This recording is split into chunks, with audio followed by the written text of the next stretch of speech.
Divide and conquer. They aid you back yet? Who shall recount what happened last time? Not all at once. Calm down. Well, I mean, I'm willing, but I do it a lot. I don't know if somebody else wanted to this time, but I definitely will.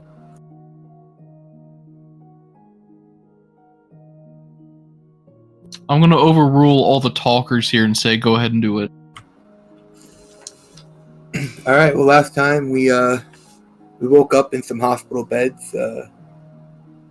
We found out that Sigal's daddy found us collapsed from exhaustion and brought us all to the outskirts of the village.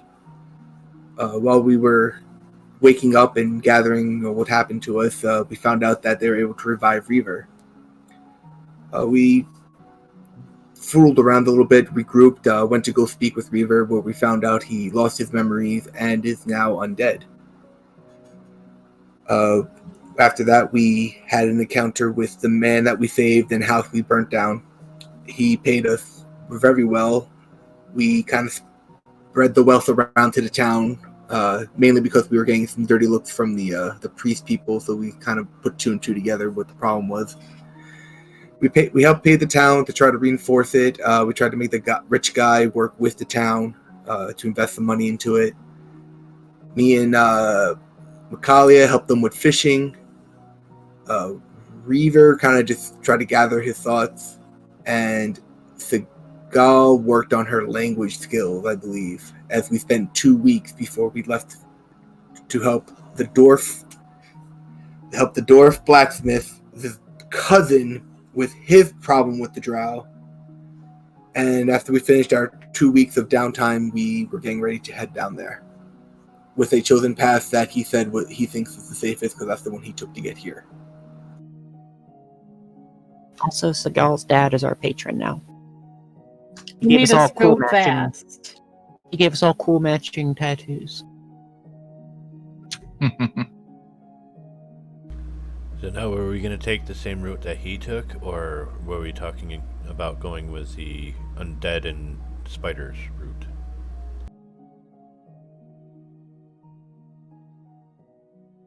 We had discussed going the undead route. We definitely didn't want to do the one with the tree and the burning flesh. Or the rampant magic. So there was an option that sounded like it was just a hill. But that also sounds suspicious to me. To be fair, I can cast Speak with Plants. I don't want to talk to that tree. Yeah, that's fair. I don't think he'd be in a talking mood either way.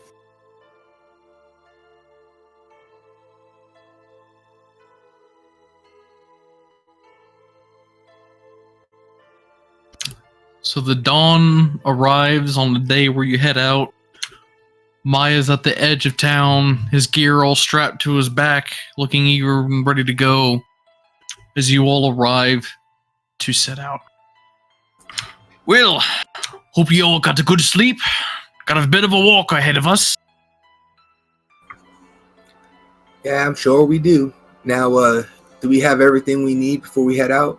I'm assuming this guy did tell us the items that we should bring with us if needed. Just the essential provisions that you need for surviving in the wild and whatever weapons and armor you wanted. All right. Yep. Now I think we're ready. Well, how many days would it take to get to your home or wherever we're heading? Well, it'll take at least 2 days to get to where the fortress is. As to where my home is at,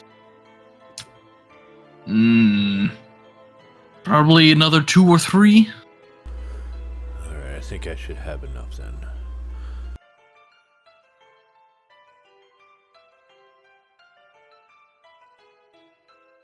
Alright, so we're going to be heading north. We're going to take a loop around the entire site where the fortress is, so we approach it from the north. Alright, now, if you want, I can put some of those extra supplies you have on your back there in my magic bag here. You don't have to carry all that extra weight. Let's see, does he know that? Look, you got a bag of holding? Well, it is a bag that I am holding. That is correct. Oh, you're a smartass, aren't you? Well, I mean, that's my most charming feature, I believe. Do you see this thing? I kind of turn around and pucker it up for him. Well, I'll let you know if anything's getting heavy, but I pride myself on my dwarven heritage. I can carry any burden on my back. Within reason. All right. Alright, so you guys set forth. I need a survival check for the first step of the journey. From one of us? I think that's me. I'll help Mycolia. In the tower, or... Yeah, the tower.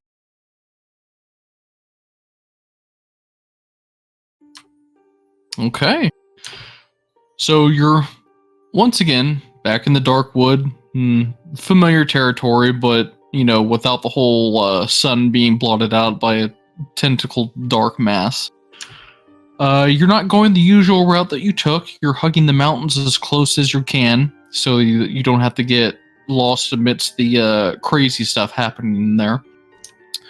First day of your travel is uneventful. You actually managed to get to a break in the tree line, diverting from where you were going up to the mountain where the original fortress was, and you're now entering a grasslandish area. It's here where you make camp for the night. What's the watch order?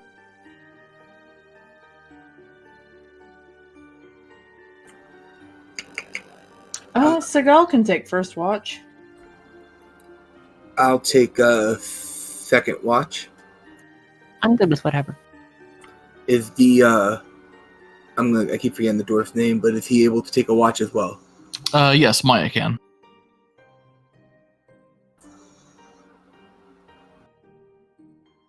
That's how you will spell Maya. his name. Yeah. That's actually my abbreviated version. Everybody calls me is Maya.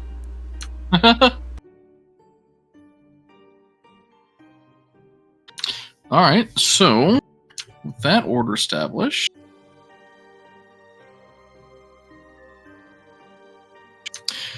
Sigal during first shift, it's about an hour into your watch, and you hear a familiar growl coming in the wooded area not far from your campsite, coupled with a familiar green glow coming from it. Familiar how? You know that glow and growl combination. It's probably your dad in there. On first watch? Mm-hmm.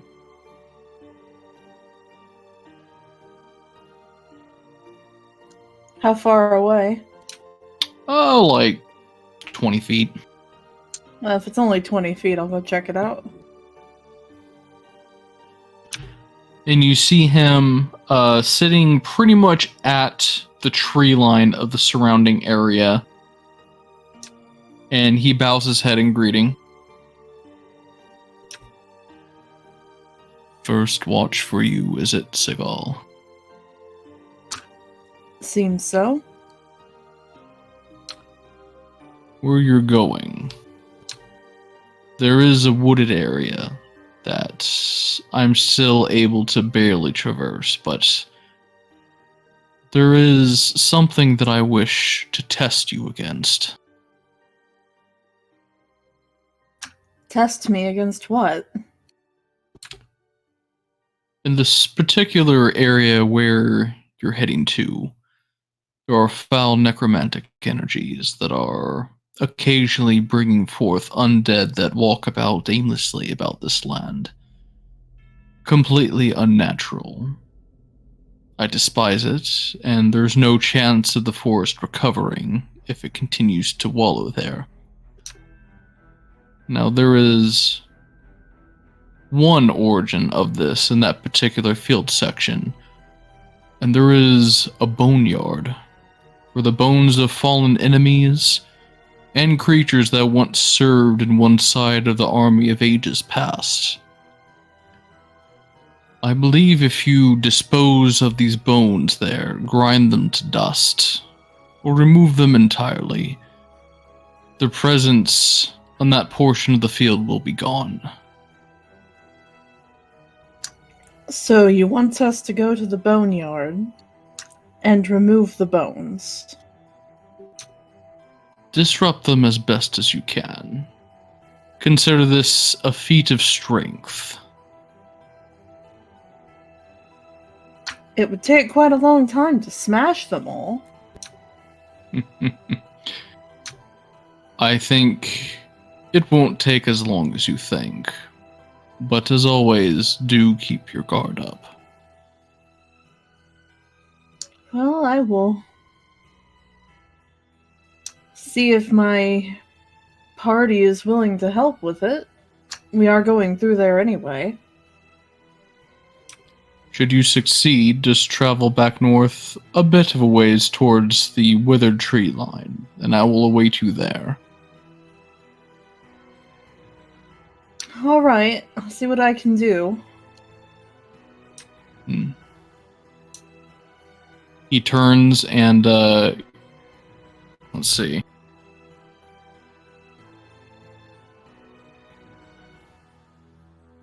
Give me a perception check.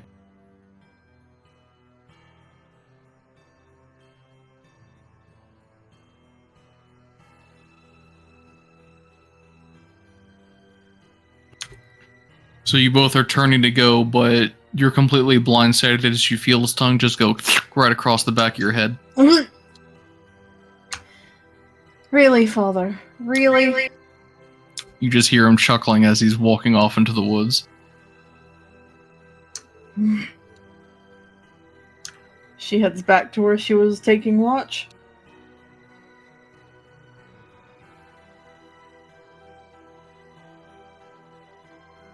Alright, let's see. I also, well, before we sleep, I would set up my alarm spell. Okay. Luckily, nothing throughout the night seems to trigger that alarm. The small metal rooster.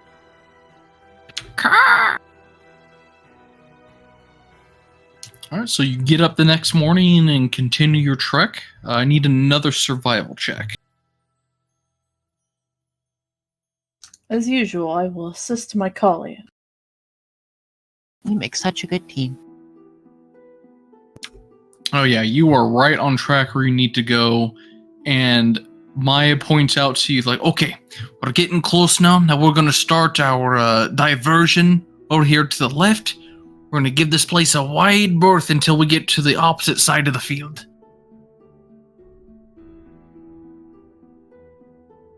And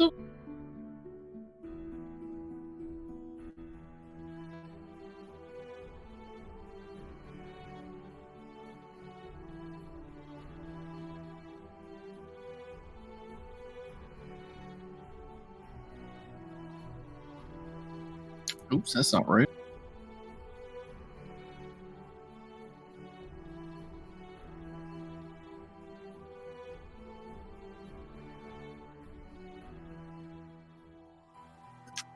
You guys, during the second half of the day, we'll say it's about 2 o'clock, you guys breach what looks like the cusp of a very old and decayed battlefield.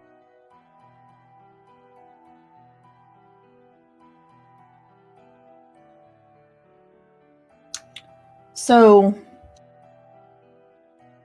when I was taking watch the other night, Father came and asked me to do something here, if you don't mind. What sort of thing? He wants us to find a boneyard and depose the bones there. Are we standing in a boneyard now? You said we saw a bunch of bones, right? Well, here's the map where you guys are about.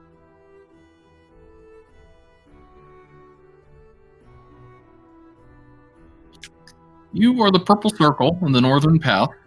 Your ultimate goal is the little structure in the middle, and you are at the very edge of the northern entrance. You'll see all the decayed trees. You guys can clearly see it's barren, dreadful wasteland for miles around this area.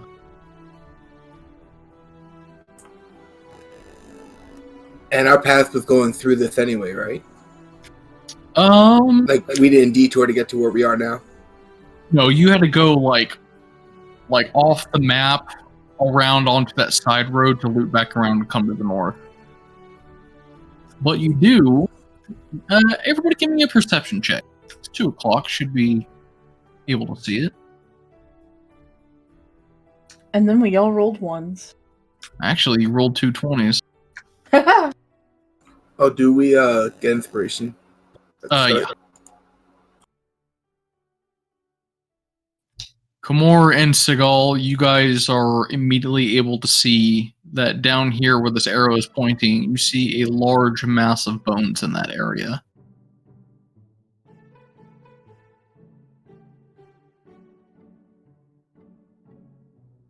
He says that once we get rid of that boneyard, that it should help things start to heal. Well, this place is certainly in need of healing. Did he, by chance, say how to get rid of that bones in the boneyard? That we to burn them, crush them? He said things would become apparent when we got there. Knowing Father, that means there's probably something bad. Oh, well, wonderful.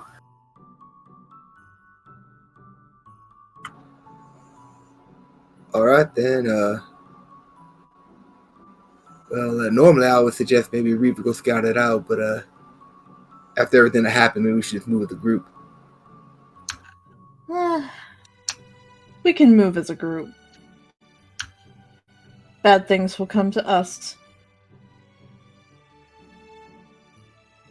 Very well. Off we go then. Do you leave a marching order? No. I'm just going to give you a map here.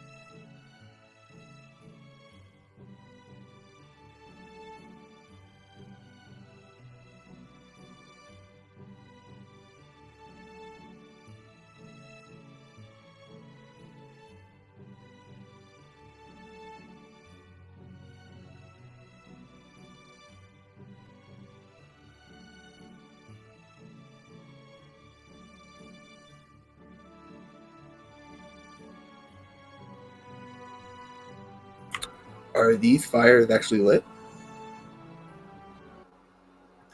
These fires are not lit. Okay.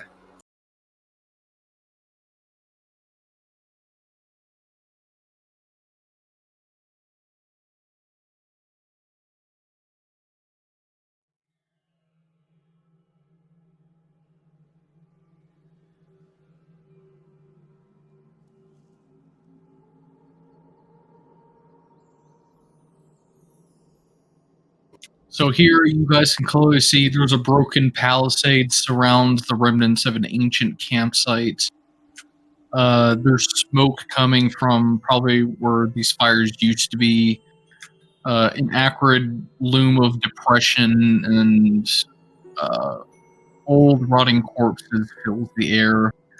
It's not a very pleasant place to be, and if you listen close enough, you think you can hear whispers of the people that once were, that were scurrying about when this battle was in full force. Do we know the context of this battle? Believe Kamor did a good history lesson for you all last session. Essentially, the guy in the fort was, they kicked the Vic Mortier out. He was in the middle of building it anew, and the Vic Mortier didn't like that, so they did a massive counterattack where they obliterated the Slovakian army and they started to, reoccupy it. But the leader survived, and he essentially set a massive brush fire to smoke and burn out the rest of the Victor in there. And that's why the barren wasteland was there. And any reinforcements that the Corvexian kingdom were also fogged in the fire as well.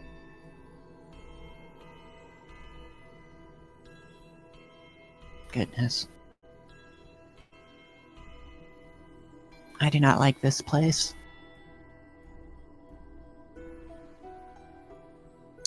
I hate it.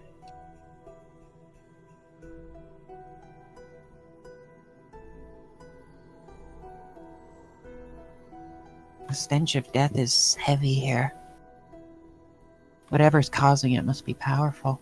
I can see why your father wanted it gone. Lazy cat, not do it himself. I wonder why he didn't ask all of us at once. Is how he is sometimes. Are those ballistas on top of that hill? Ballistas are us. Here we are. Also, I'm going to use my symbiotic entity. Okay. We're going to go ahead and do whatever movement you want to do. Okay. You kind of cut out there. Yeah, you've been cutting in and out a lot. At least for me. Are you weaving back and forth from the mic? So, That's what it sounds like. Sounds like he's being very phlegmatic with his body language as he's talking, and he's going forward and backwards. expressive person, man. Okay, so right now.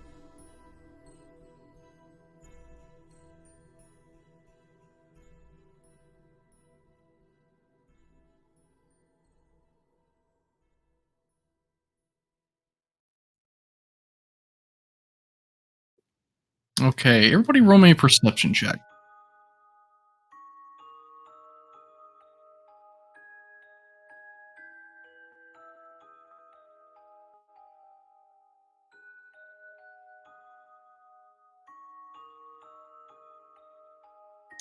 Macaulay and Raver, you guys can hear the sound of what sounds like a cart idly shifting back and forth. It's not a violent shifting, it's just kind of like a rocking. And you think you hear some kind of mumbling as well.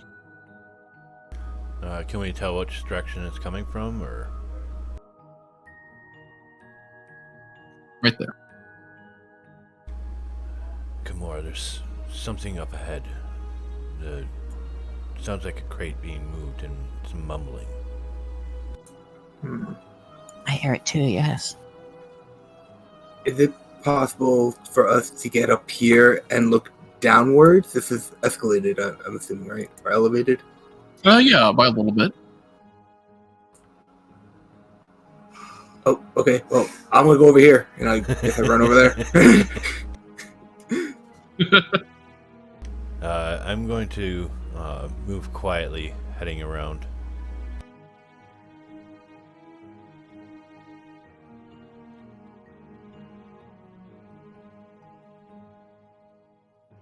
Oh, let me move back 5 feet here.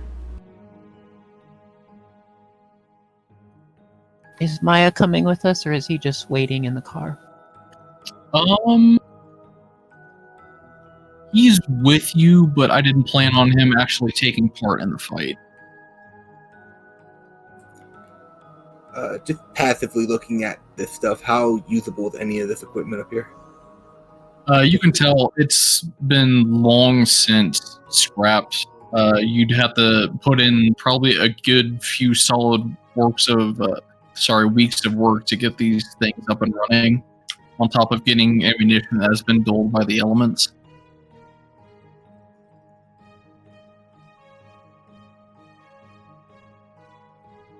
So I can't launch Sigal at somebody while she's holding her greatsword? Okay. You can't, because I don't own a great sword.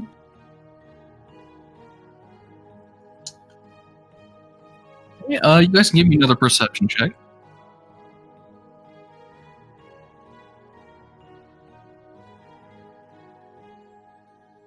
I think I get advantage from my shield. Do you want me to just click the advantage each time? Okay.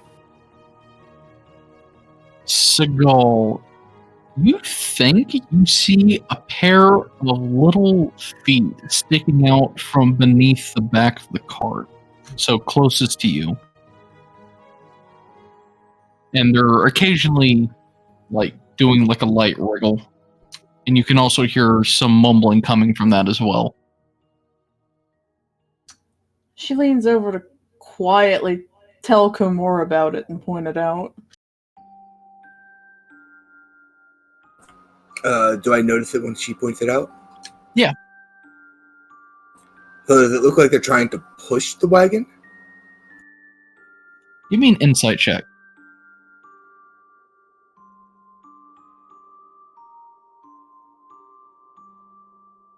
You get the feeling that they're trying to hide under the wagon.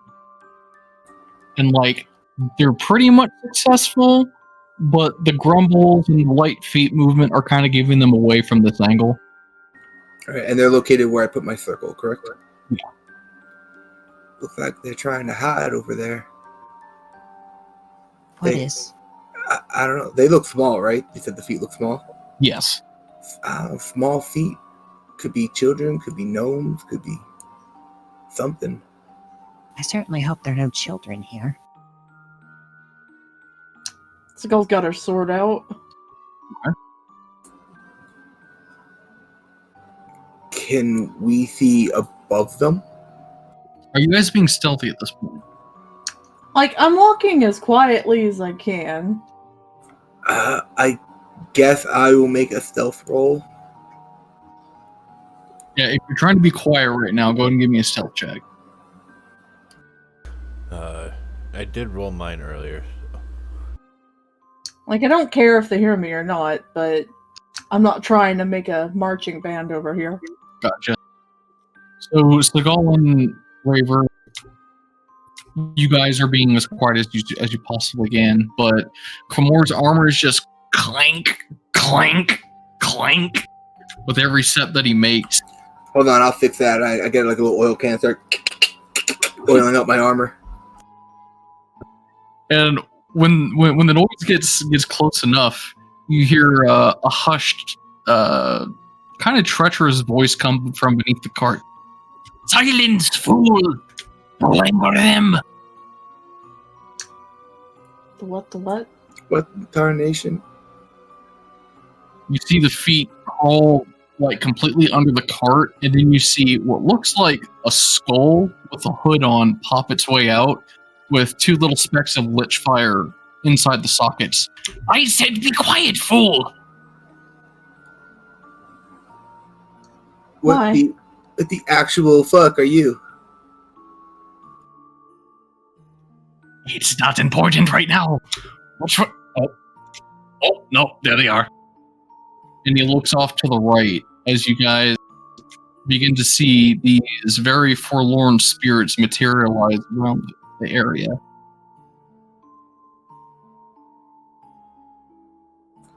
What? I got some cool artwork too.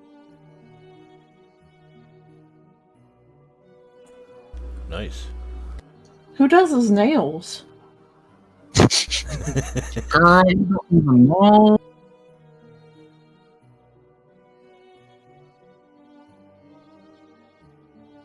Sorry, I need everybody to roll some initiative.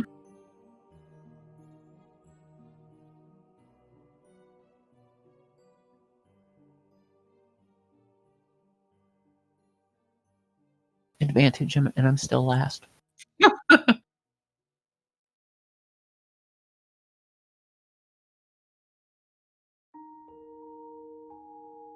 Huh, wrong again. Okay. Raver, you were up. And checking one thing.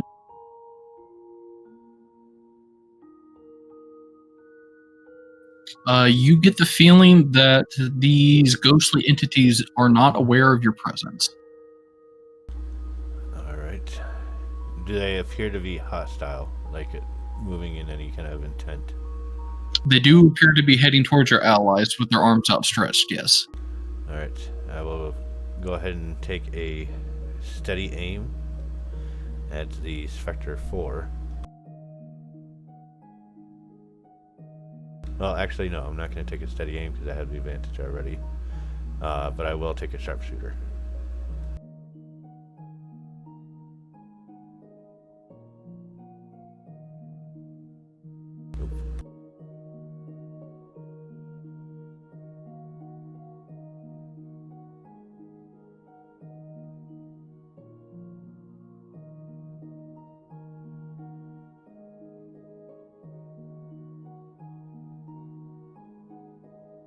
That's a hit.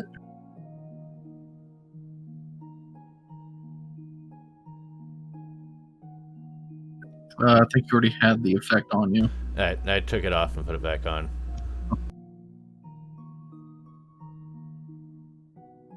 Wow, that was shit. Oh, you gotta be kidding me. At least it's heavily wounded, though. You hear a ghastly wail as your arrow kind of like goes through it, but you can see some viscera and ooze leaking out of it.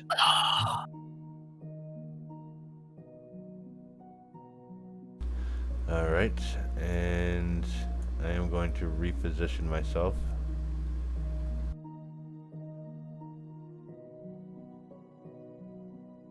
To catch our flanks. And pull Grim.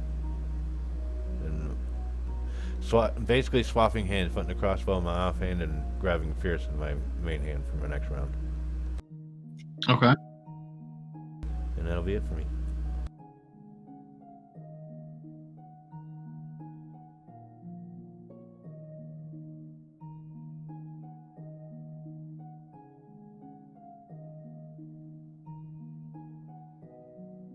Well, I guess I'll go put this one out of its misery. Maybe. Maybe.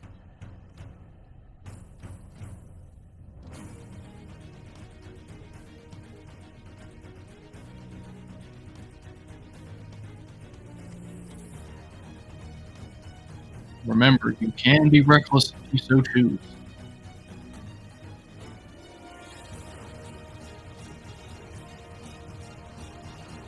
Who needs Rex? I want to wreck it.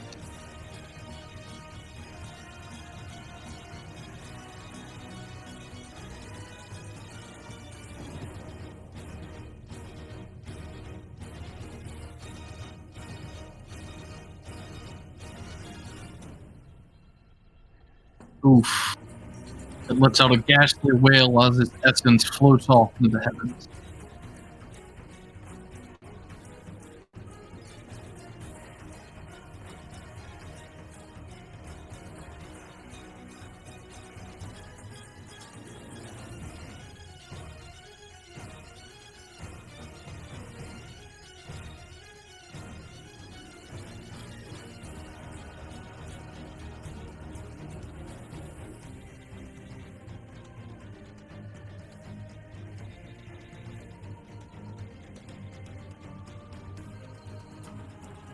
Do I have sight on these two to the west?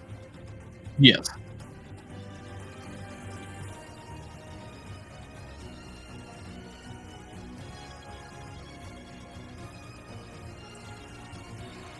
I'm going to shoot a firebolt towards Spectre 1.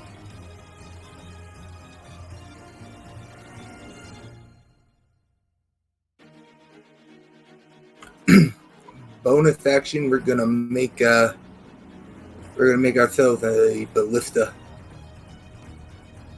And this ballista has a 120-foot range, so he's also going to shoot Spectre 1.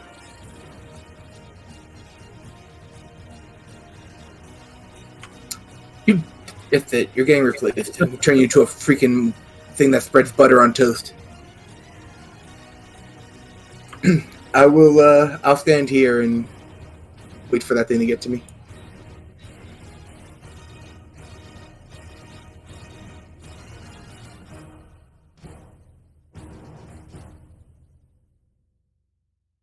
Let's see. Kalia is going to take a couple steps back so that this one doesn't get close to her. And she is going to cast Thorn Whip. Thorn Whip.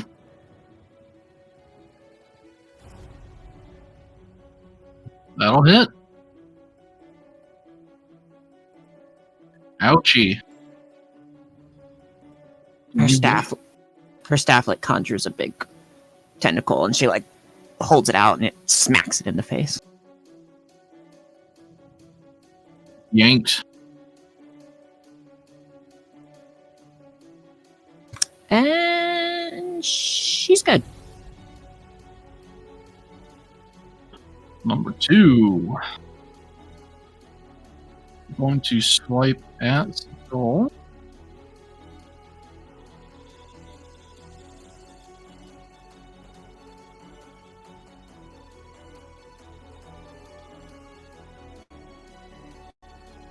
Alright, any reactions to that? Disappointment. Oh.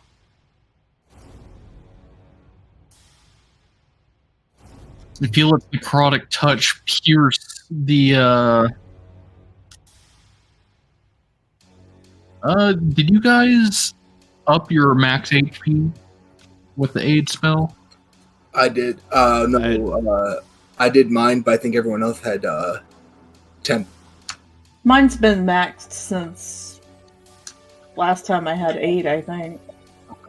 Yeah, and I reduced mine from what it was originally. Or reduced it from the aid.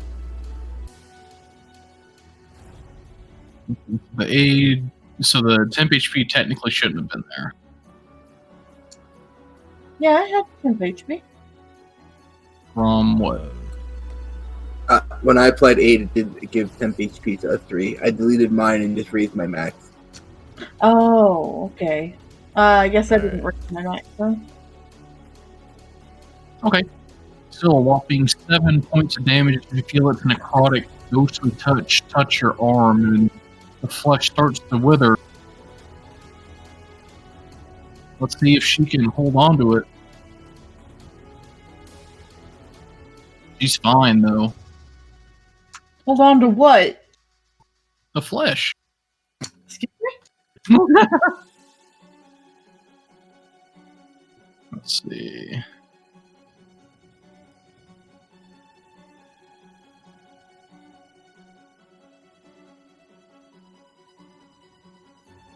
This guy's flying over here. Oh boy. That's all he can do. Oof. Out from beneath the cart. Oh, this dude.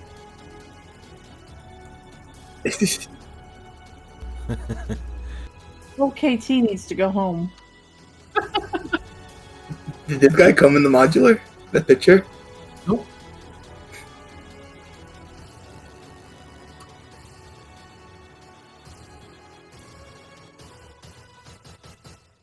No. All those months been hiding. Come and ruin it. Fine. Let us dispatch these fools. Gonna sidle over here.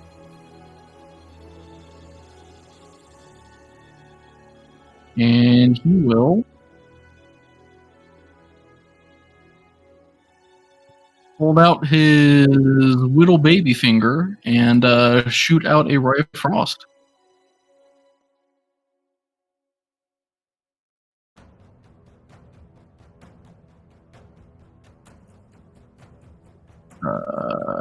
Oh.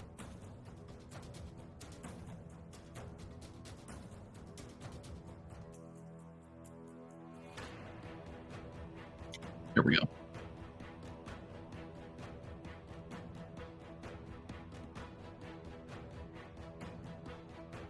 And you see this frost connect with the ghost, and it just shatters into a shower of ice.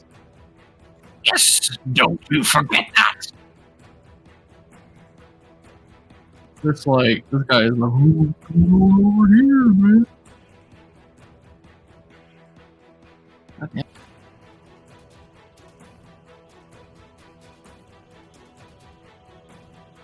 Personal space, buddy. Getting right in there. And at the end of the round,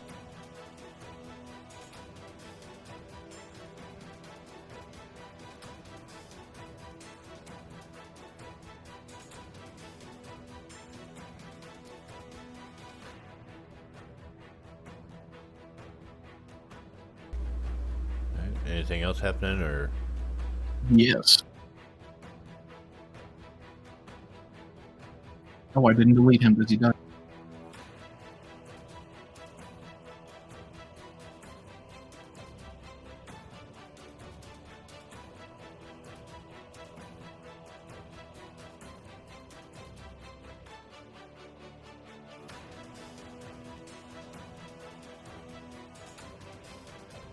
From the earth around you, you see shifting as two pairs of scrawny, bone and flesh-ridden hands pull themselves up, revealing two zombies.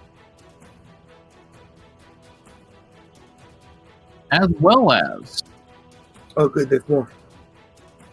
the earth shaking just a little bit as this monstrous fist punches out of the ground, not far from Mycalia and Kamor.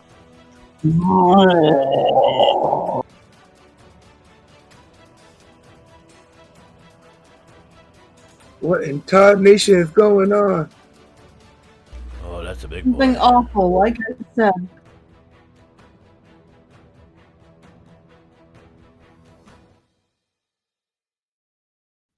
All right, Raver, on you.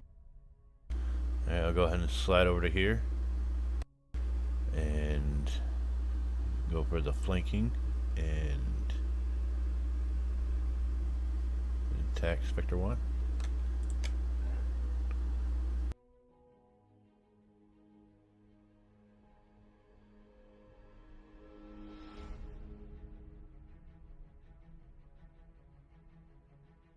That'll hit.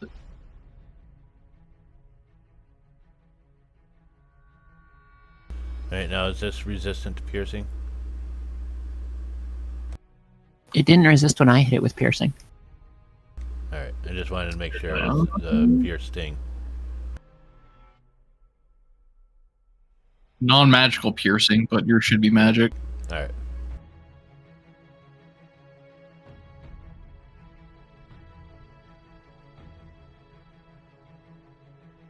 Solid hit.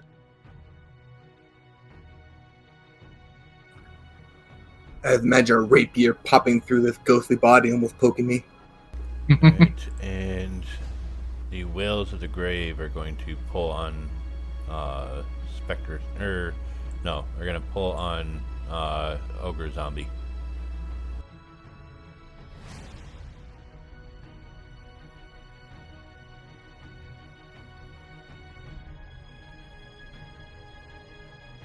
Oh?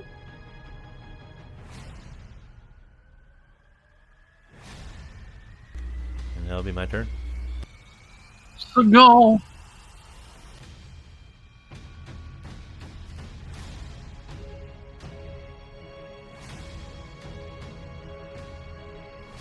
The time for anger is now.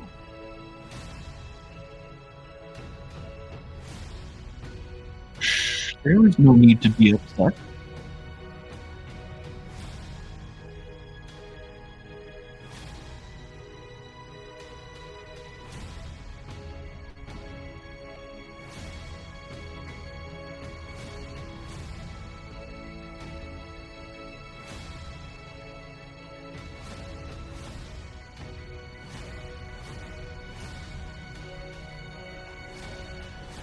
Oh Lord, she coming.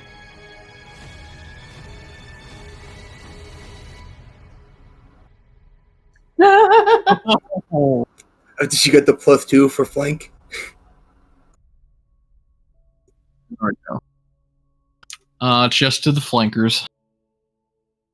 Butt is down.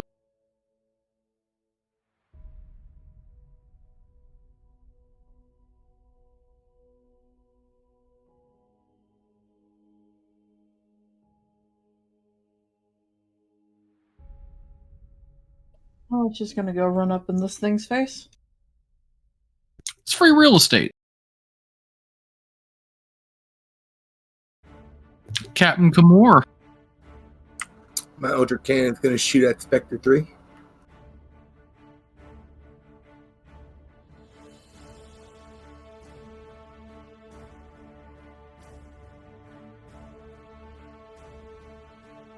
Nice. Push him back 5 feet.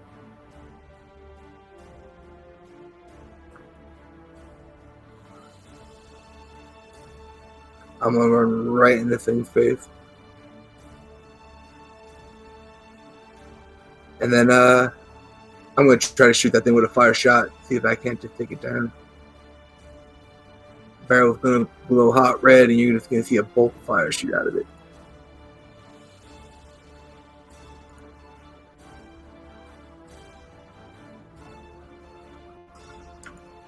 And then I'm gonna have my Eldritch Cannon. This is a cliff face, right? Yeah, small one. Alright, I'm gonna have him kind of just walk on that cliff face and just hang off on the side.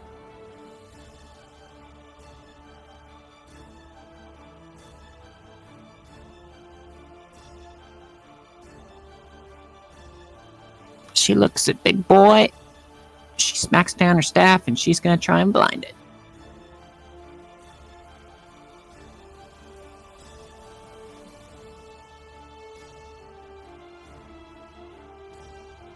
Then she's gonna scoot back here.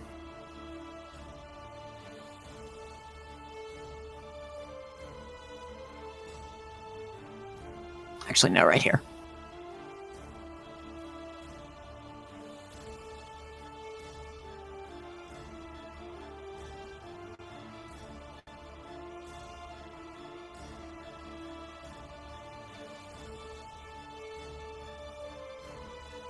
He's going to raise up and try and swing where Kamor was, having a hard time seeing right now. He's got a little something in his eye.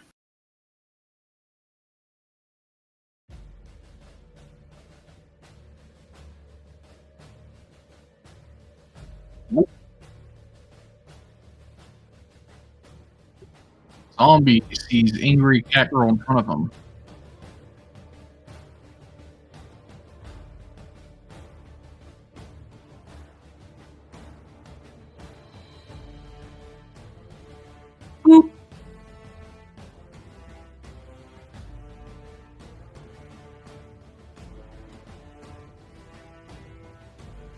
Sector 3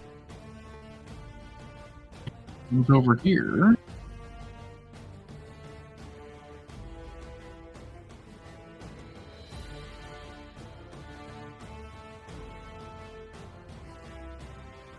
Misses.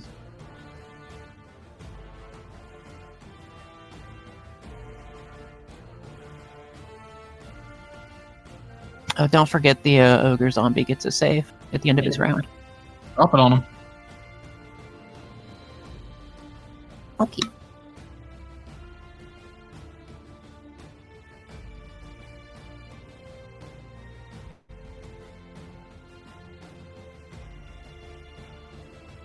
Animaker.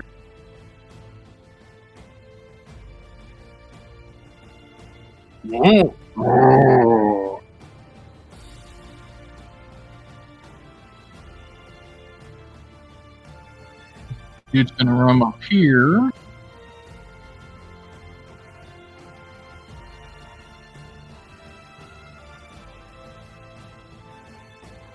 You there, deep gnome. Make sure it doesn't reach us. What, the big one?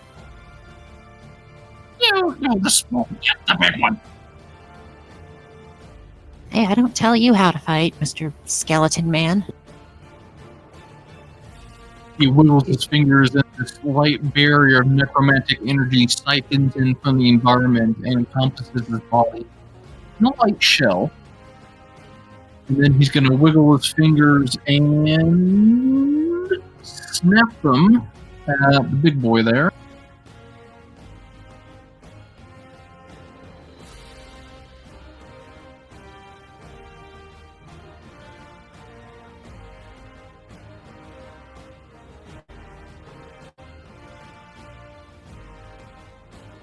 failed horribly.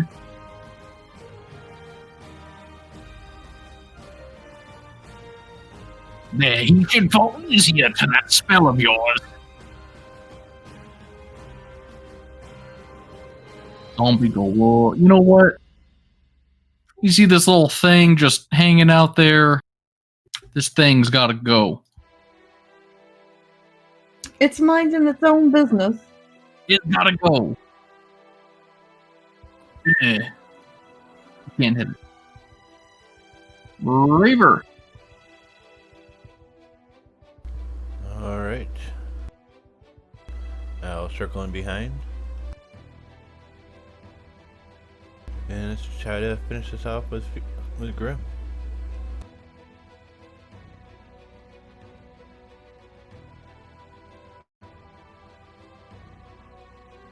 Or not. Oh.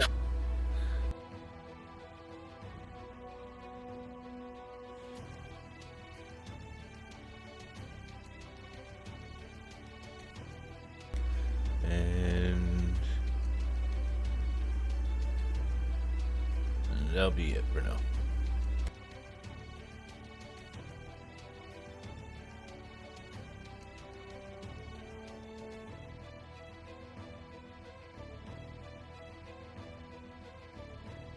Sigal. This guy booped you right on the nose. I'll get even angrier.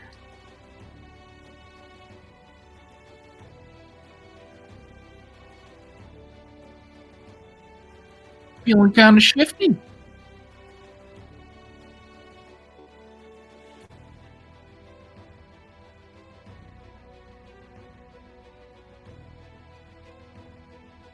Ooh, big hit.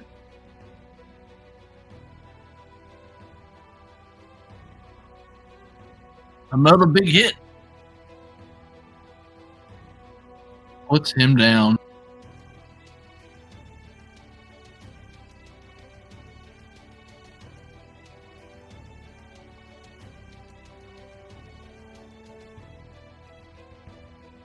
Come on, you're fine. I'm gonna put my gun point blank at this Spectre's head here and give him a mouthful of fire. Oof.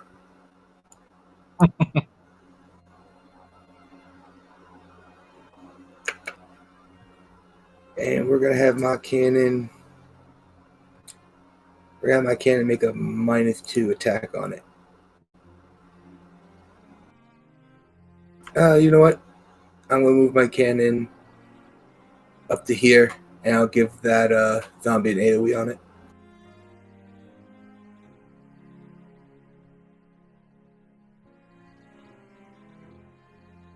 Hell yeah.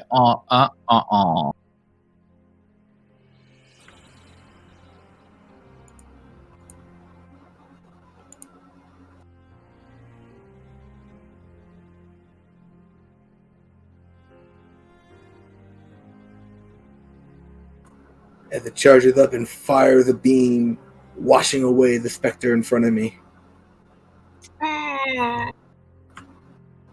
That's like a cliff to my side here, right? The beginning of one, yeah.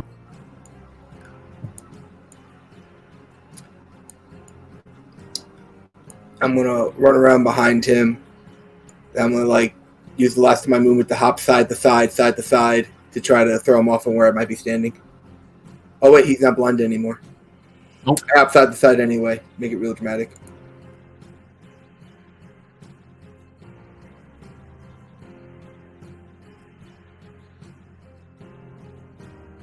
Man, I wish I prepped Entangle, but all I have is Fairy Fire. He said to stop it. Fuck it, I'm just gonna cast Blindness on it again.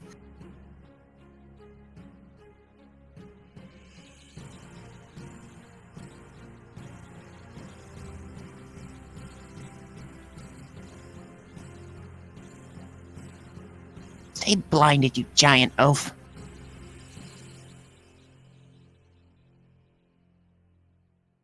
And yeah, she'll stay where she is. He sees you wiggling your fingers as his vision gets tampered with again.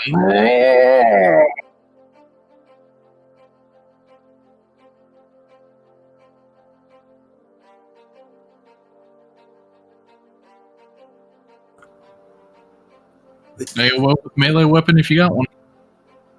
I can actually cast a spell at him as a warcaster. Oh yeah. And I only have one single target spell, so he's gonna get a firebolt to the ass.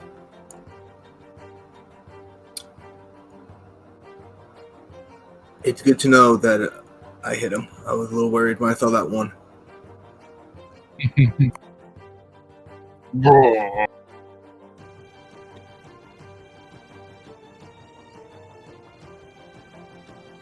He tries to smash. Oh, damn, he does it.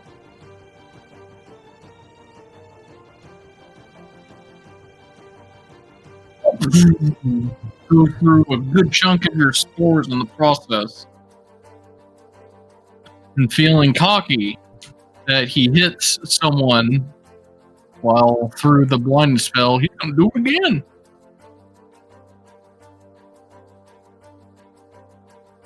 But alas, not meant to be. He was close, though.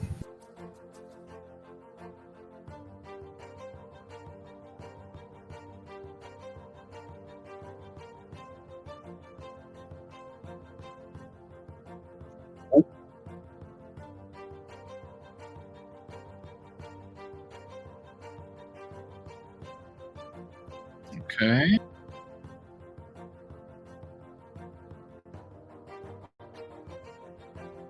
This guy. Wrong spell pick.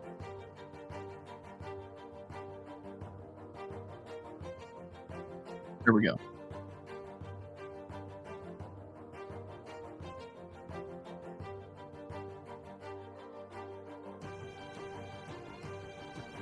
He's going to step farther up to the side. And he's going to pull out conjure this ball in his hands, and like you're going to hear like these little Wheel of Fortune sounds go off around you, or like that fucking sound whenever you go run over a question mark box in Mario Kart. Yeah, I definitely like that sound better. It will stop at a ball of lightning. Take this, you oaf!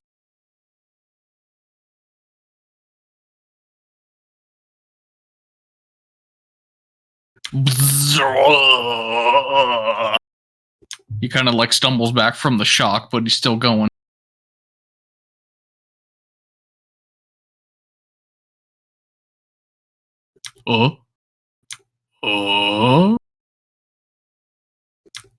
Shiny box. That thing can climb up there? It is difficult terrain. My baby!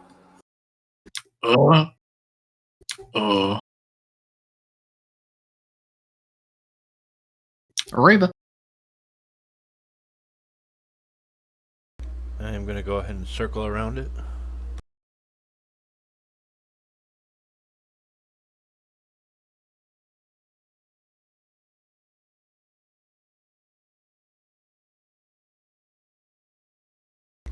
And see how Grim does with this big boy.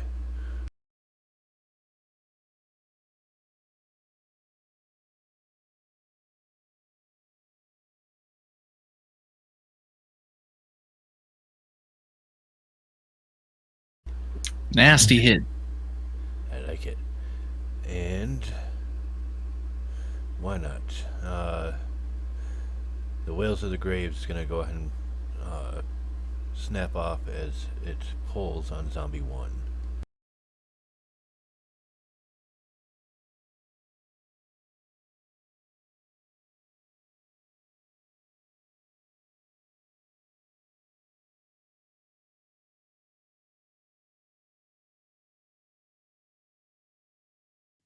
Sigal.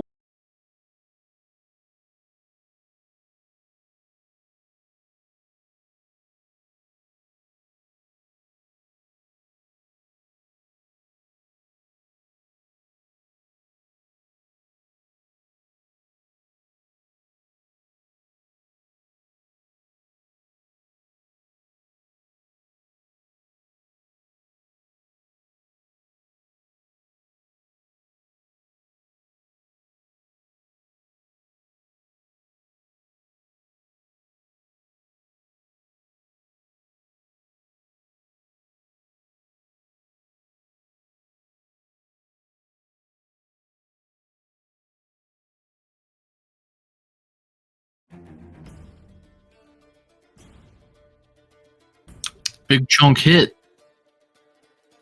Ooh, still potential to be a big chunk hit. Oh, with the claw. Okay, yeah, still a chunk hit.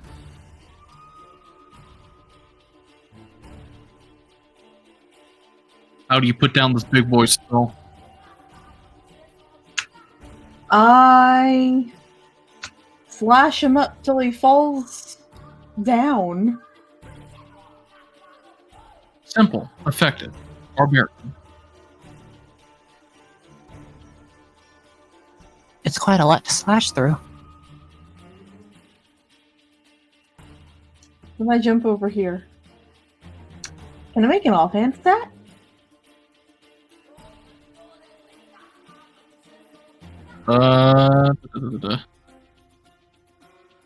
One attack, two attack. Didn't you already do three? One sword swing, the double wicked claws, which is their barbarian feature. Can I claw again as offhand? Yeah.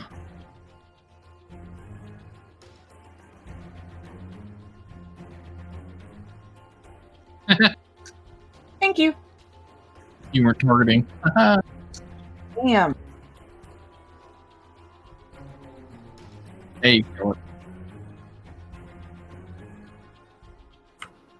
Red hat fire coming your way.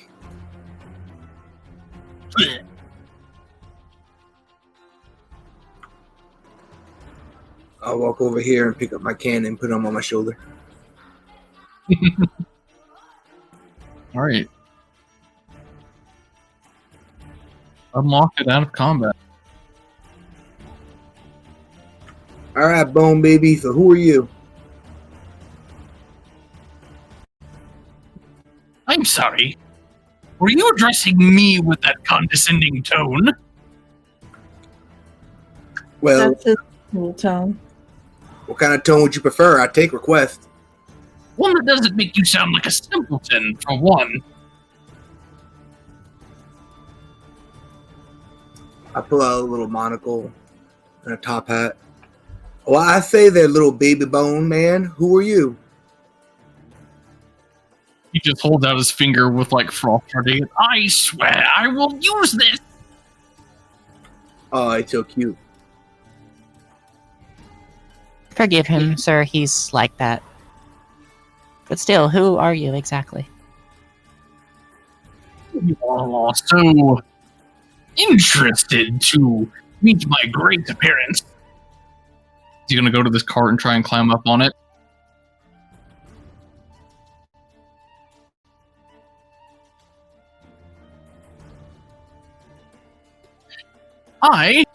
He starts climbing and then he like trips and like falls down.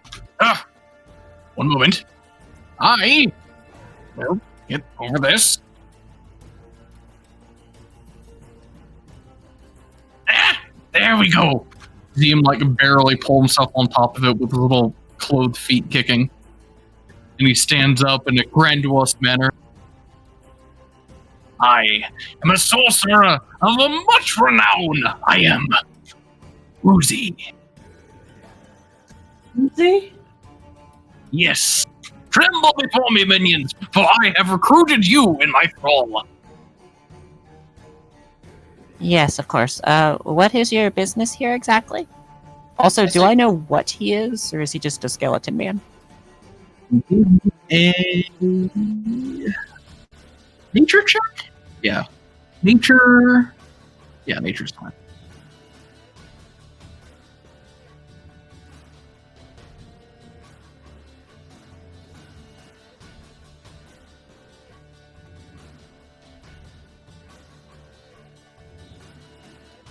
Let's see.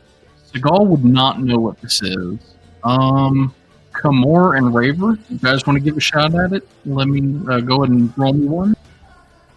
You said nature? Yes.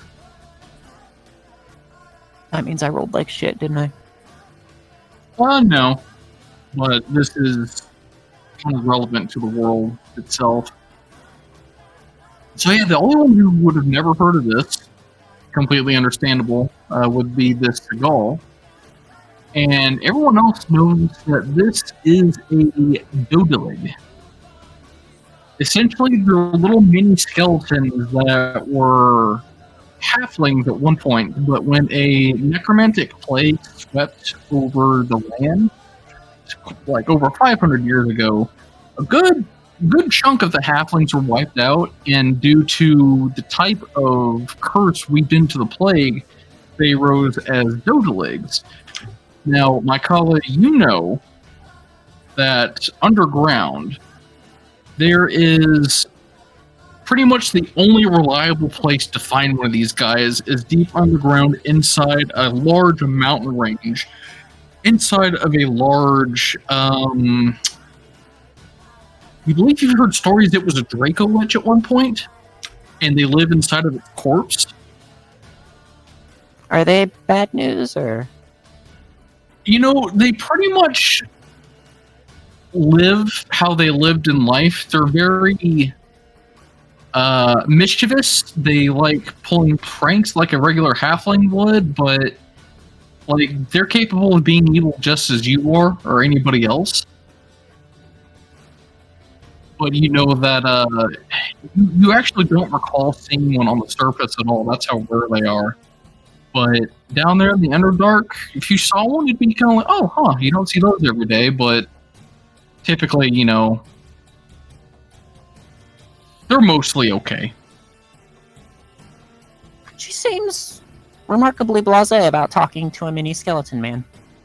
What brings you to such a dreary place as this, Mr. Woozy, I believe? Yes, well, he kind of takes a little minute as he's rubbing his bony jaw and he's looking at the ground. Well, I crawled out of a hole and I saw this big, large ceiling up there, and he points right towards the sky. And I grew terrified because not only that, I could sense the undead around me, so I did the most logical thing, and I hid. Absolutely conceal until he gestures to Kamor. Sir Cranksalot decided to come up to me and rouse the dead themselves. Were you planning to escape here, or just hide forever? I have nothing but time. They would have left eventually, I believe. They also have nothing but time. Yes, I believe this battle occurred 500 years ago, I think. She looks to the 500 others. years. Yeah, she looks to the others for confirmation. Sigal just shrugs. A long time. Anyway, we're here to break skeletons. Not you.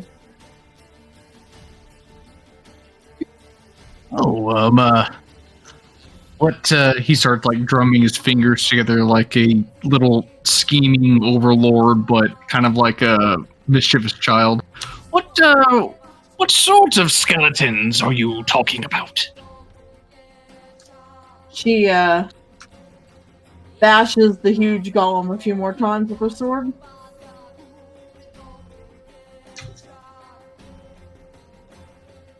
Well, you know, these skeletons around here. Well,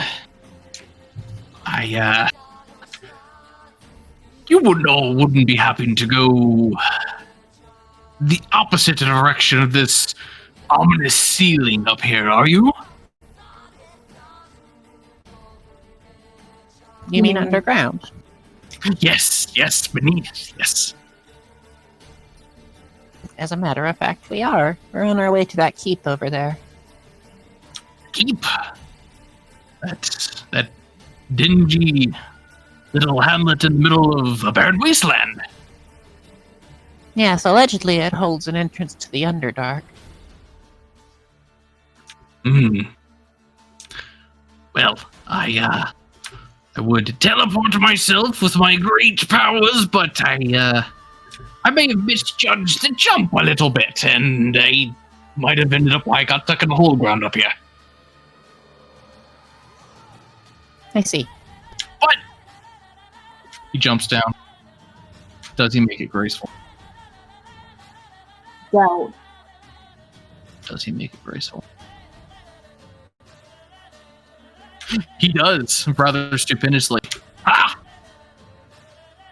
I will enlist the aid of you fellow, Gnome and Co. He points to Mycalia. Why you want to go down? I theorize that's where I'm from. I've never heard of anything far west or east of my home where this ominous ceiling is present. I believe it's called the Sky. Sky? Yes, at night it lights up with things. Wait. I've heard fables of this. Is this the surface? Yes? He slowly tries to pull his hood down more over his sky or his face. Oh boy. I really overshot where I was wanting to go. Yes, I will definitely require help. And you all are the perfect mecha companions for me. What's wrong with Sky? It's an underworld thing, dear. You won't understand. Are you kidding me? What sort of magical enchantments do you have so you don't just fall up there? What? You fall up. You only fall down. This is a whole new plane of existence. What if you can fall up? Then that magic. You kill Caster. Yes, indeed. What about you, Masked One? You haven't said a word. Is he a golem? Not a golem. I don't think. Probably not. Well, that's what golems do. They don't think. Therefore, you are a golem, are you not? Sigal chuckles. You're getting annoying. Well, onward towards your skeletons. I will keep to my schemes for now. Okay. She goes to find skeletons to go bash. Can I insight check the skeleton man? Sure.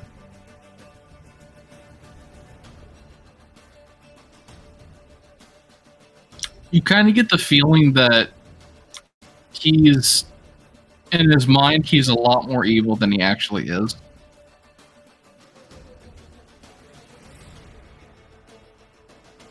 She keeps an eye on him, if only to make him feel better. Let him think he's as smart as he is. Any suspicion?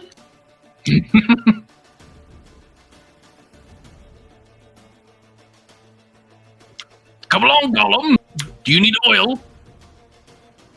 Oh, really annoying.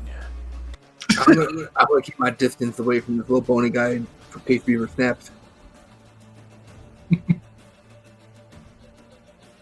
All right, so you guys travel on.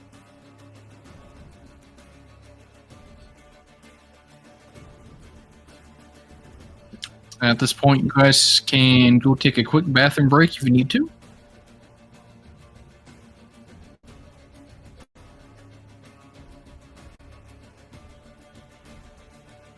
Okay, cool. I'll be back in a few minutes.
Is that Hearthstone art? No. Kind of looks like it. Nope.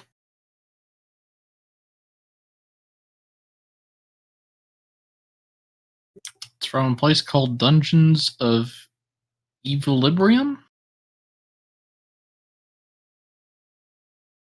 I see.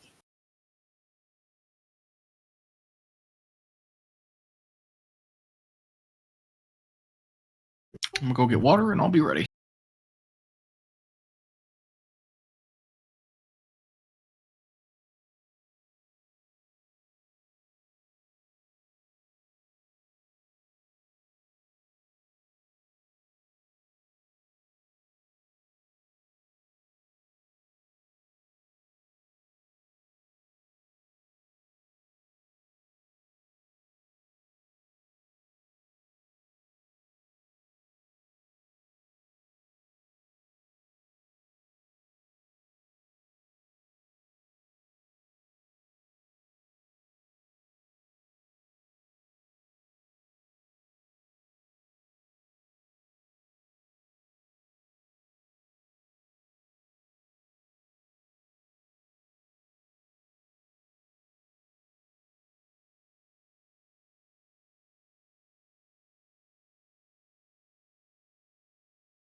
So how long did it take for us to go from where we are with this guy to where we wound up?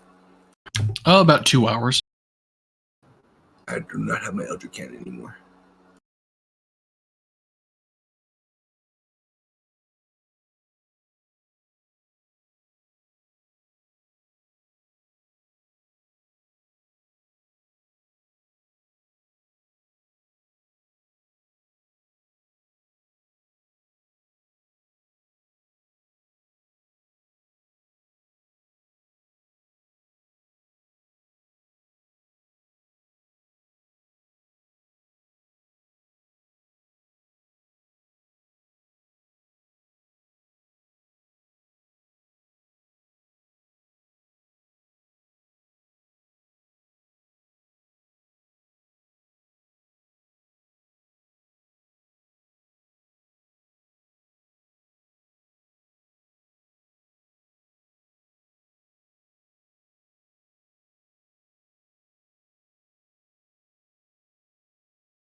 All right, we all back.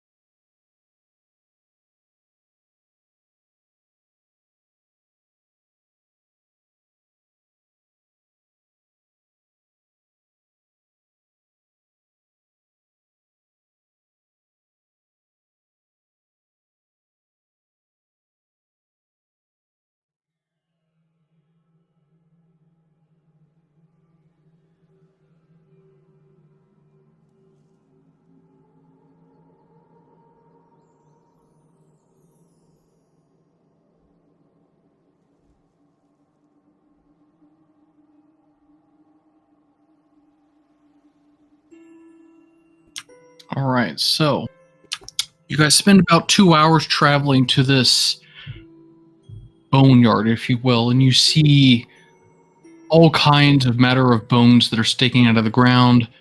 Some humanoid. You think some of them belong to ogres, judging by the size of the one you just fought. And there's even larger ones still. Creatures that you can't quite identify. The map here.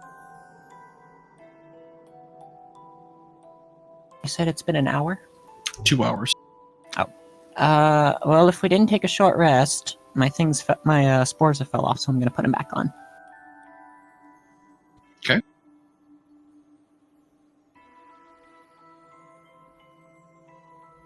Can you see the map?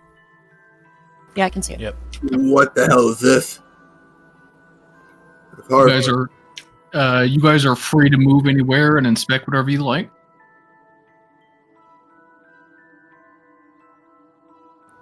Muttering to myself, please don't come alive, please don't come alive. It's quite the skull. Do you know what sort of creature this was? You guys can give me a nature check.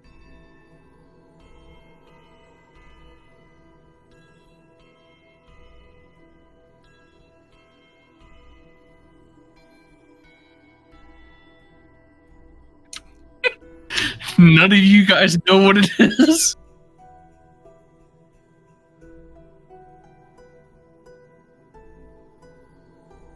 Woozy, do you know what this is? You're a skeleton. I'm sure this is familiar to you, right? What?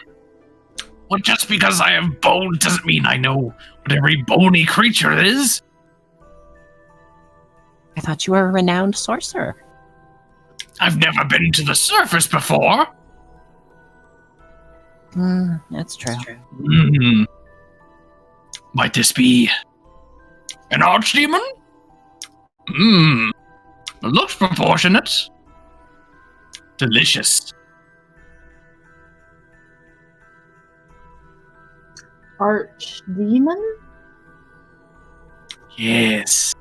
A being of unspeakable power and, well, they're kind of assholes as well.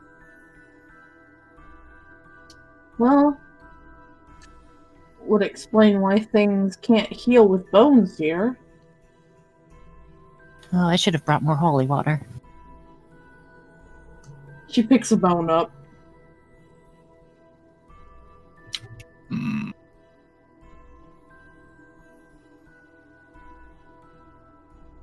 Oh, you pick up a bone. You guess just from the way it feels by the weight, it's probably like a human femur of some sort.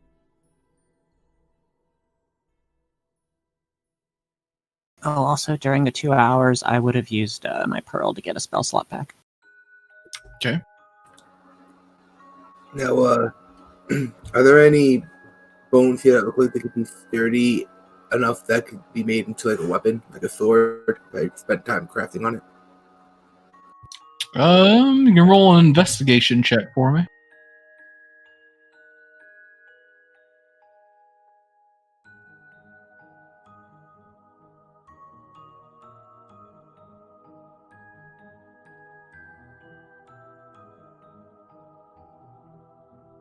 Oh yeah, you think with some time and patience, if you get a big and thick enough bone, you could probably craft it into a weapon of some sort. Side project. I'll collect that.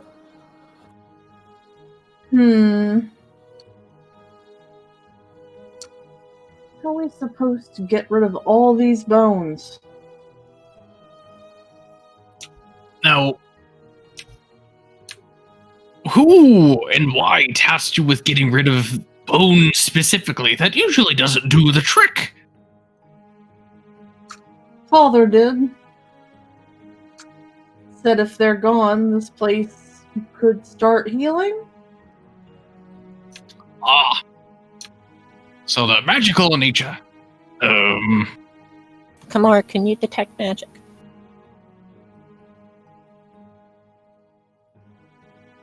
Maybe I can dispel it. I'll sit down for 10 minutes and I'll fiddle with a pair of goggles until I can use them to detect magic. The clanky one can detect. Very good. I often wish I had that myself.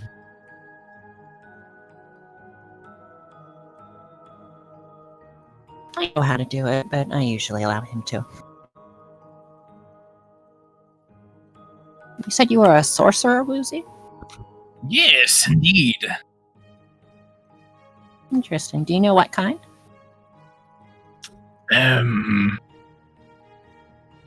There's a kind? I don't. I thought it was something about where their powers came from. I'm not familiar with sorcerers. Ah, yes, well, it's common to not know the great and unfathomable there in existence. I draw my powers from, my sheer accomplishments in life. Yes, they fuel the magics that sustain me. I see. Can I insight that? Sure.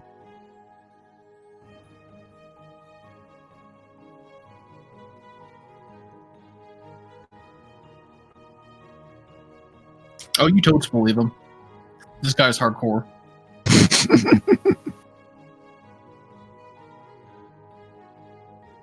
More 10 minutes go by, get your detect magic up, and you can detect 3 particularly massive bones that are sticking up from this little area here that are absolutely radiating necromancy magic.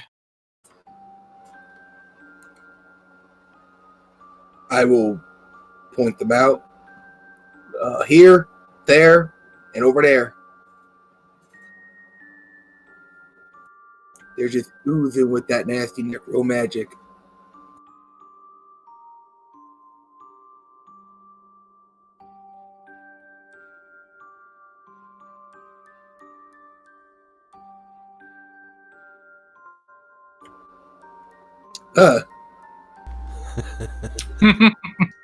So, magic bones, you dispel, remove, or break?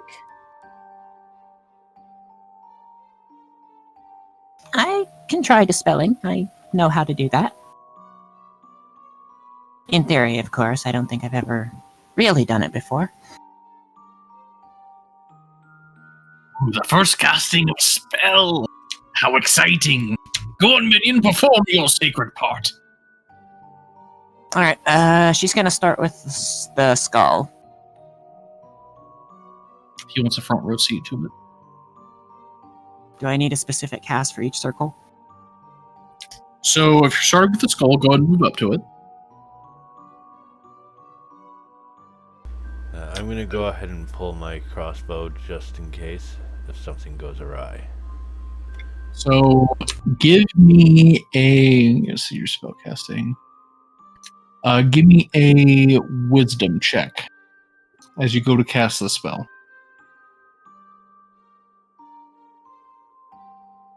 In the tower. Yeah. Oof.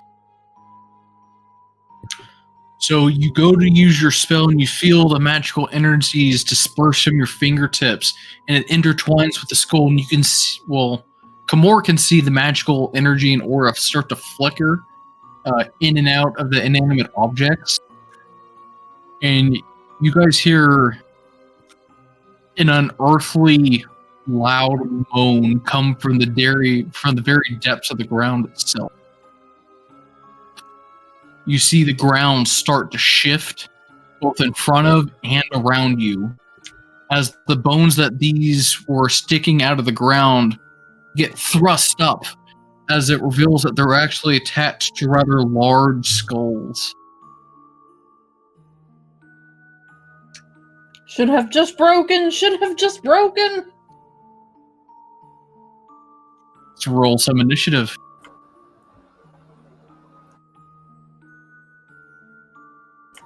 I'm scared.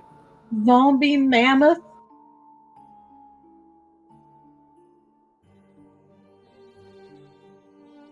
What in all creation was that?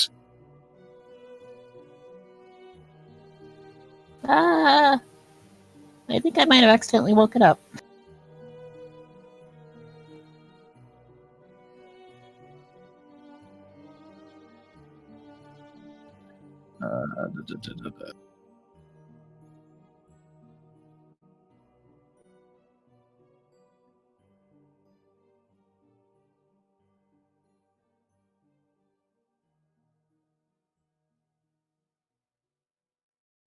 Didn't hear enough of it.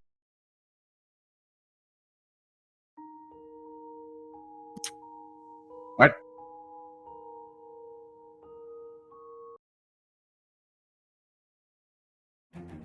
There we go.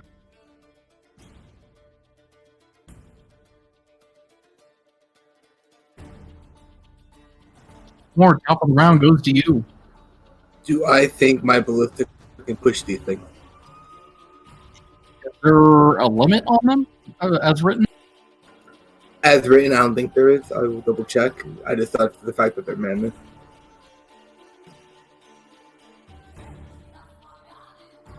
One creature or object within 120 feet.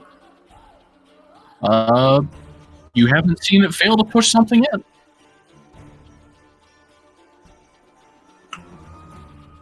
Alright, I'm gonna quickly throw together some pieces and make myself a ballista. And it's gonna fire on this big mammoth, and I'm gonna try to push it back 5 feet away from Makalia. Is it small or tiny? This is tiny on my shoulder.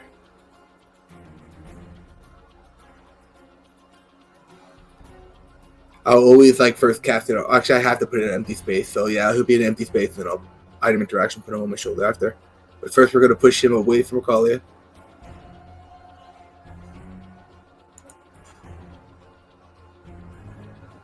It's only 5 feet. I'm gonna leave him there actually, and I'm gonna charge right into this big bony elephant behemoth, look him square in his gully eyes, and flip a little switch on my belt that makes me vibrate and show multiples of me and start blurring.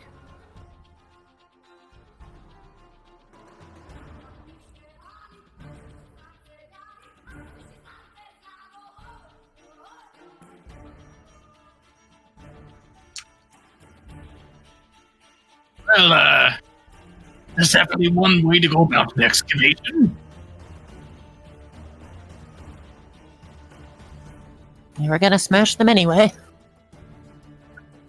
Oh, there's two back here too. I'm coming for you. And he'll do Ray of Frost on this level one.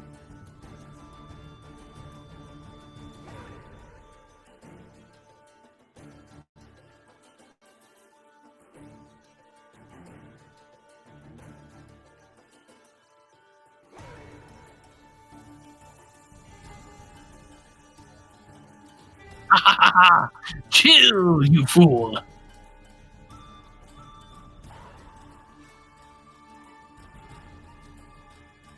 It lets out this kind of horrifying twist between a trumpet sound and the sound of bones grinding together.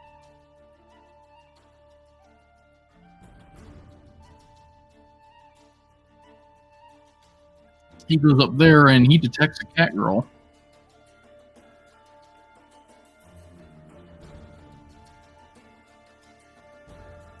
He will Or some shit. gore her.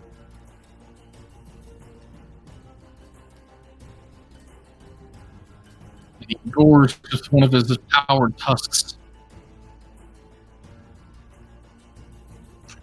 Sadness is very big.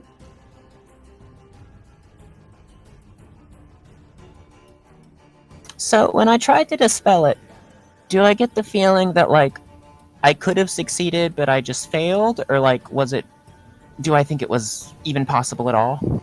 So you know that how dispel magic works is that if it's of a spell equal or lower level, it's automatic. If it's a higher powered spell, it's going to have to meet some resistance, and the only way it fails is if there's either A, the rating you're getting that it has the magical aura is false, or you were unable to overpower the enchantment on it. Whether or not it's outside of your capabilities or you just had bad luck, you can't really tell.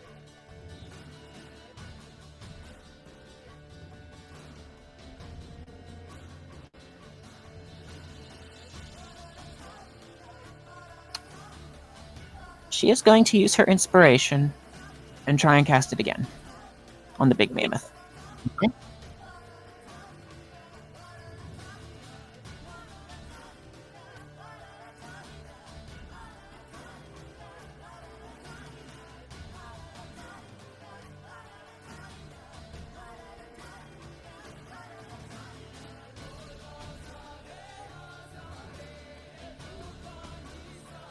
I'll let me get rid of it.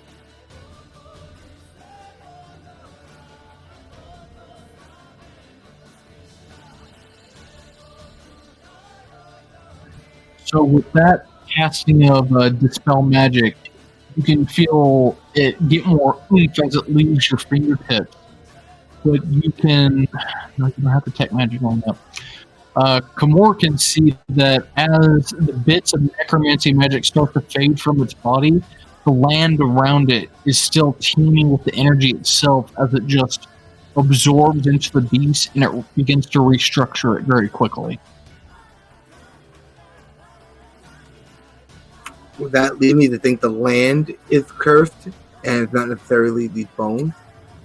Give me an intelligence check or Arcana.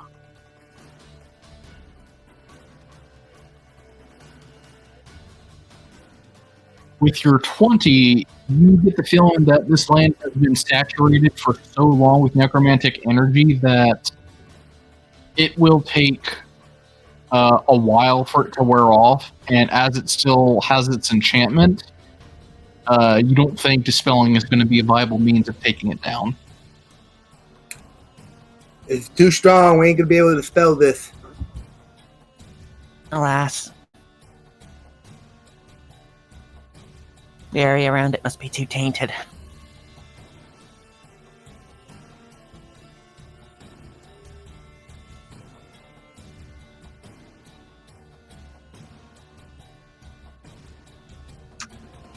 You know what's also as big as my sadness? It's my rage. Oof. Yeah, it looks like you have 2 instances of it on. I got it. Thanks.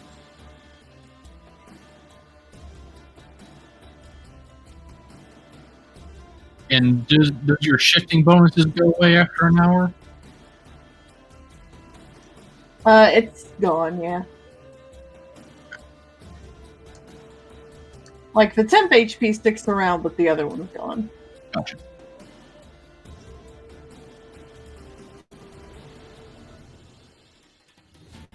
Oh, she's going reckless.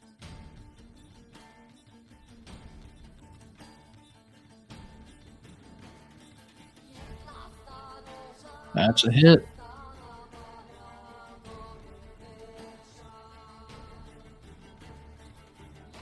You hear the bones audibly crack as you slam your blade into it.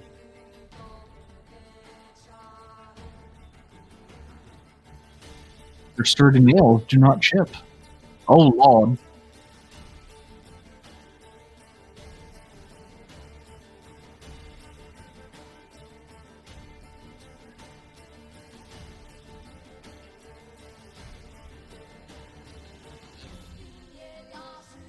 Alright.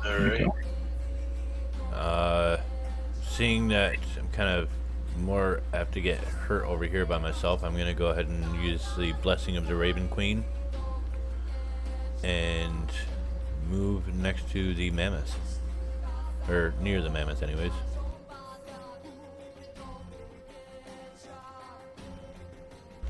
I'm gonna get over. Teleport to there.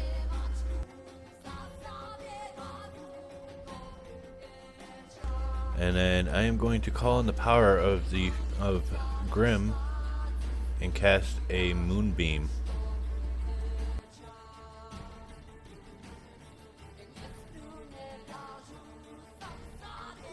Really light. As I center it on the column of this massive mammoth.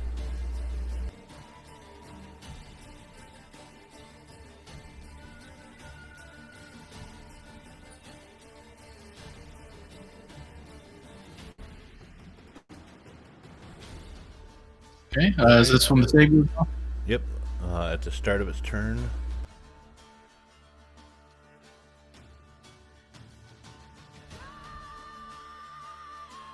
Makes it. Alright, so he takes half damage.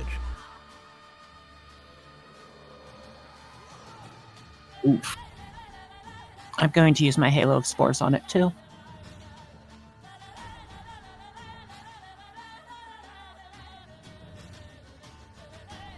Oof.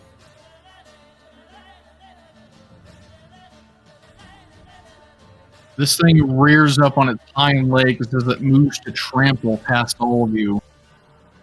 Hearing one of its bone babies being beat the fuck down.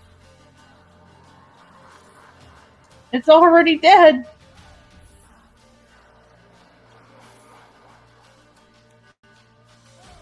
So Macaulay and Kamor, you guys are going to be rolling dex saves as it stomps through the area.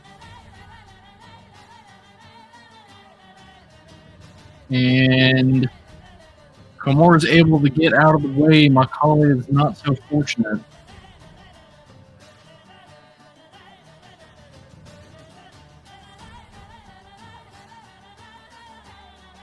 Okay. And Macaulay is knocked prone.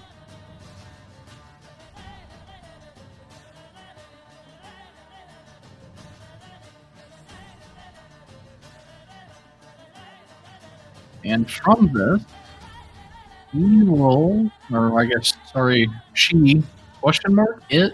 Yeah, probably it. It will launch an assault on the one who's beating up its baby. Do it.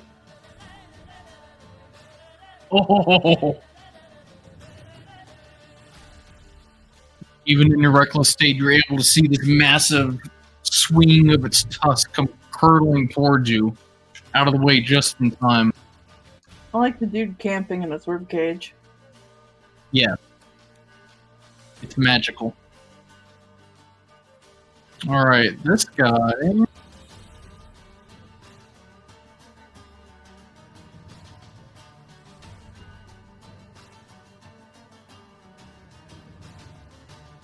He's a bony boy. What? No, no, no, no, no! You're not supposed to see me!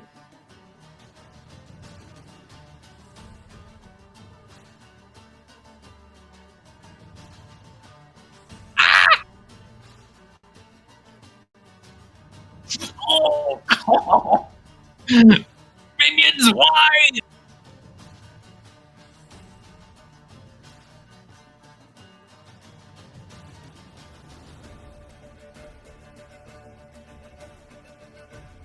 With some mathematical calculations real quick.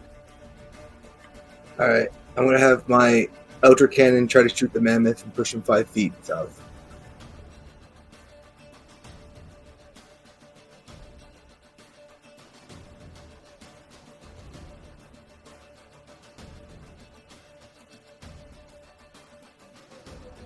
And I'll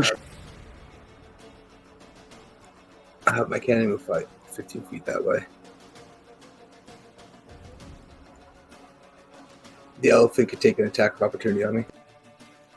Okay.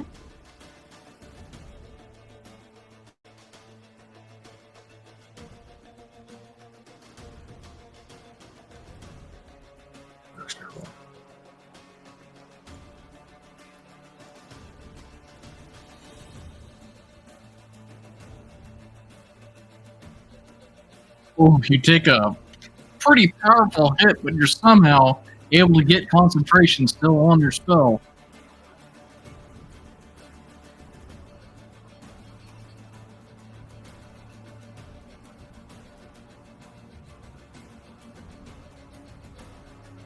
What did he roll to hit me? I didn't even see an attack roll. Yeah, he got a hit. It was disadvantage 23 to hit. Oh, okay, yeah, I'm sorry. The sword always makes me think it's damage, but it's the blood drop that's damage. Alright, so I'm gonna move here.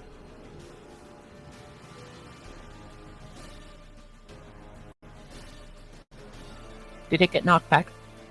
Yes. Yeah, we'll move back.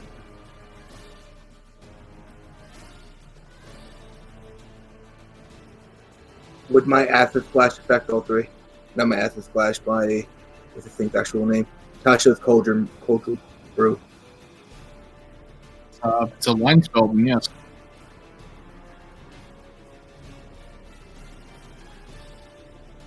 Alright, well, suddenly taking that big hit doesn't make me feel so bad.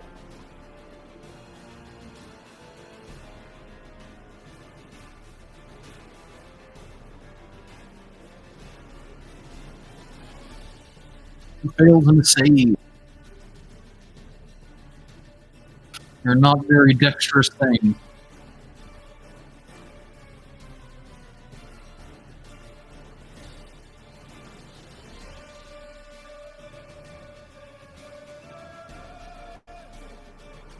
I actually goofed. Oh yeah, your blur goes away. Yeah, I forgot about the concentration on this. But at the start of their turns, they each get 2d acid dealt to the ones that failed. Okay. I believe that was action, bonus action, yep.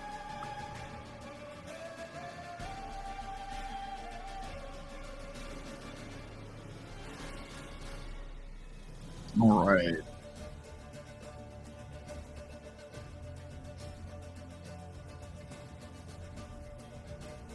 He's going to be misty stepping over here. Ah! Pain, pain, pain! I need to get me one of those. And Be careful of that light, Woozy. light. Oh, that one. Yes. Light bad. And he will mind sliver the bottom.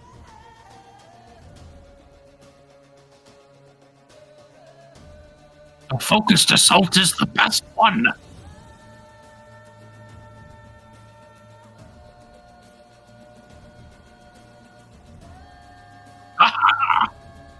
Spell should look easier now.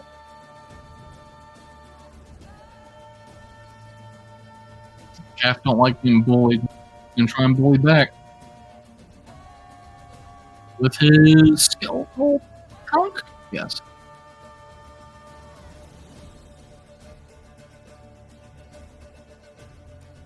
Wow, I mean, this is because he's bullied so hard. How do you damage them? Oh, caustic brew. You see his bones have been battered and beaten, and now they're dissolving. Like, you don't think he's going to withstand probably another good solid hit from you. Oh, is it too late for me to use my Halo's Force? It's the beginning of your turn. Ah, shit. Alas, she will use her movement to get up. And then, speaking of them not being very dexterous, she's going to hold up her staff, and she's going to cast Fairy Fire. Ooh. Would this get, like, all three of them? Sure.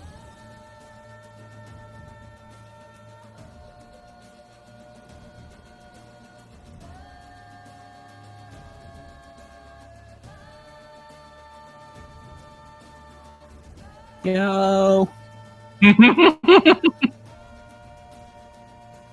What color are they?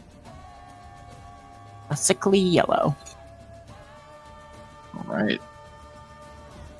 Yellow bones everywhere.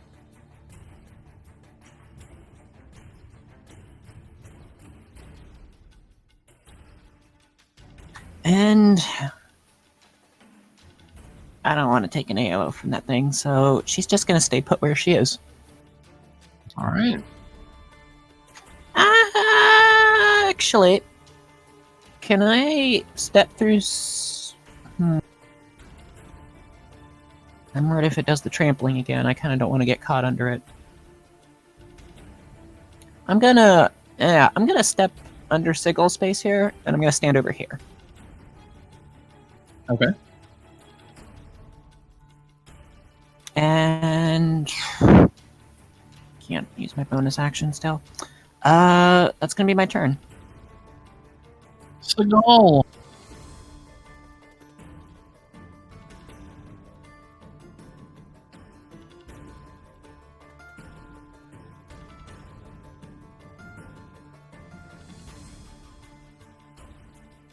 Oh no!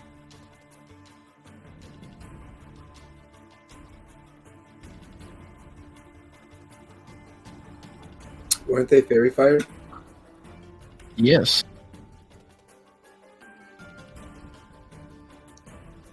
They are all fairy fired. Yep. Oh well. Don't feel bad. I just lapped the concentrations.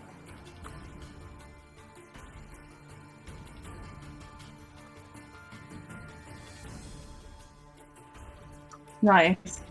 Oof.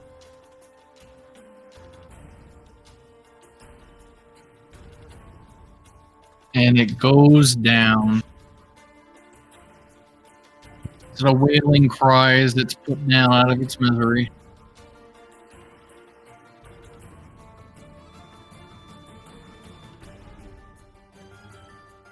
After Sigal's turn, at the death of its youngling,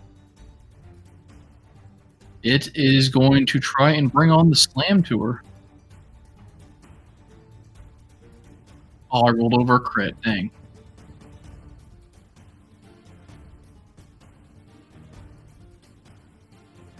Oh, heavy hit, but your rage blocks out a good chunk of the damage. Braver. Alright. Seeing how her attacks were a little bit more precise on hitting it, I'm going to go ahead and sharpshooter a shot at the mother here.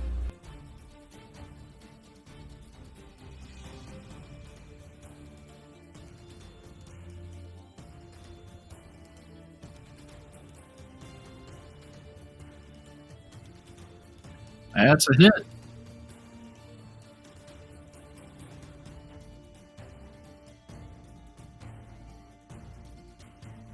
Boom, you take out a huge chunk of its skull as it rears back on its hind legs.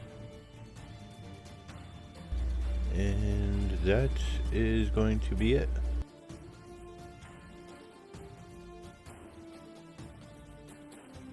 Hmm.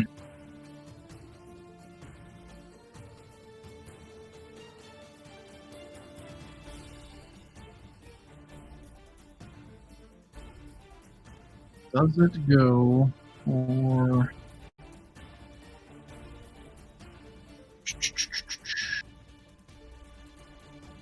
Let's make a decision here.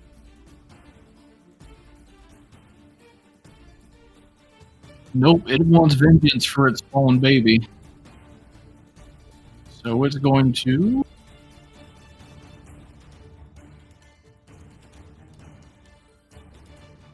commence the trample. You have like some really strong, like motherly instincts even after death. Yep. Sigal, click your advantage button. Since your danger sense kicks off at the trample. Got it.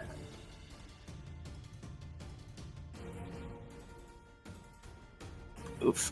Except to fail. Trample me today. Get a little bit of the damage. Well, hell, it's a little bit of damage regardless. Macaulay still gets concentration, but she's also knocked prone again. And despite being her consistently knocked down, her main target is the bad cat lady. She's going to try and gore again.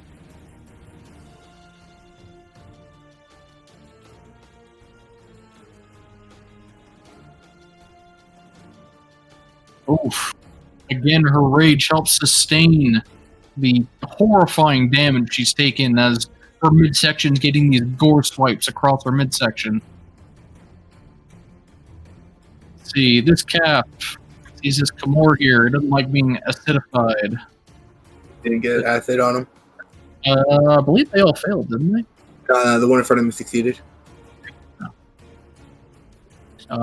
He will try his best at his own gore attack.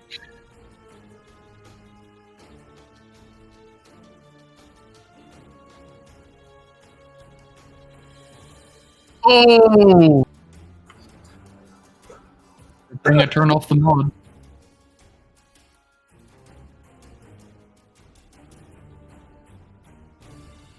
And lances Kamor right through the midsection and tosses him off to the side.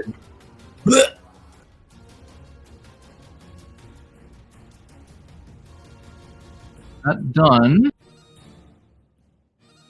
Let's see first.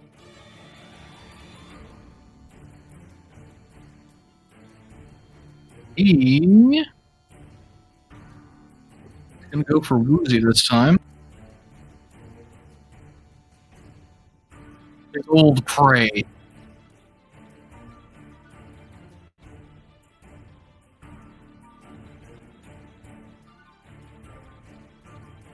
Ah! Sir Kalinkus! Why do you just... Ah! You're supposed to not drop! But He is...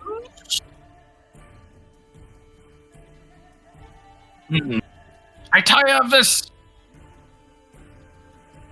He just blinks out from sight.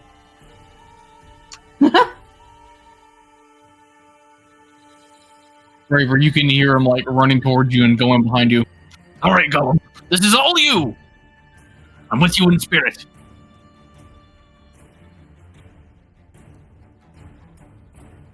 Macaulaya, you hear the bleh, or the very familiar sound of bleh from Kamor as he drops. She is going to get up, and again, and use her action to disengage. Okay. Because she is just fed up with being next to this giant thing.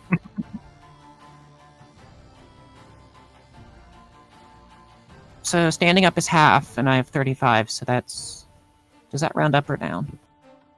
always rounds down. Always rounds down. Okay, so...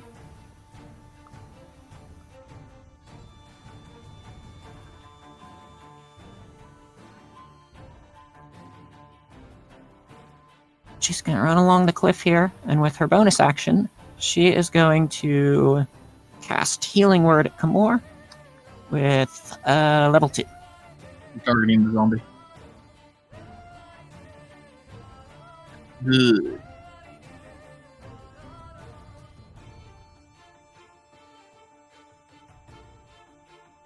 Do I just roll it twice, or should I adjust it to 2d4?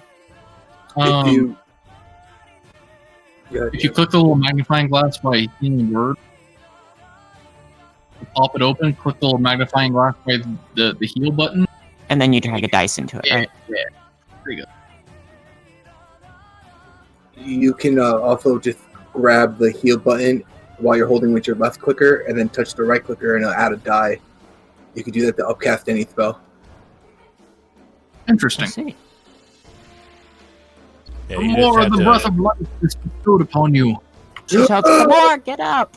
I look at my armor, I look at that pig or that elephant. Like, you damn asshole, you know I just got this armor? Macalia! A thumbs up for Macalia. Are you alright? I had better days, but I also had worse days. After Macaulay's turn, tries to get a vengeful slam on Sigal.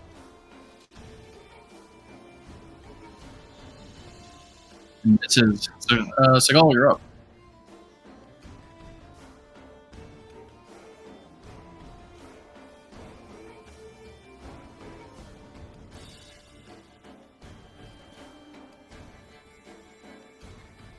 Oh, it doesn't get reckless advantage. No. What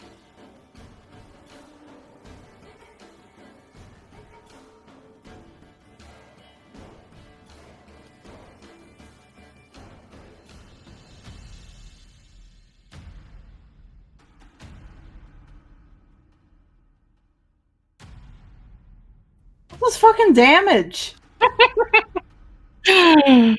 Hey, Anya, this is you 3 nights ago, except it was your attacks. You know what it's like. Who's laughing now? I am, because at least I still hit. Yeah, that's fair. I deserve that. Braver. Alright, I am going to move so that I am not protecting this Woozy because I'm still annoyed with him.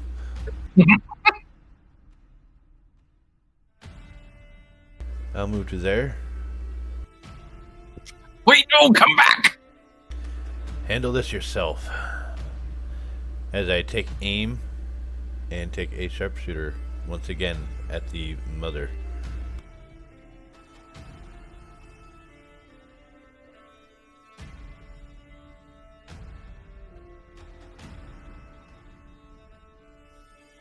That's a hit.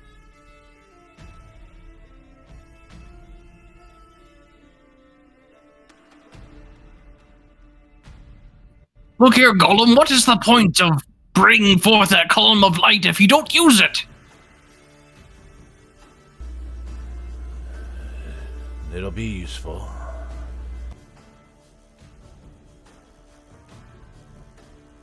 Indeed. Indeed. Yeah, not quite. And that'll be it for my turn. Zombie Mamethu.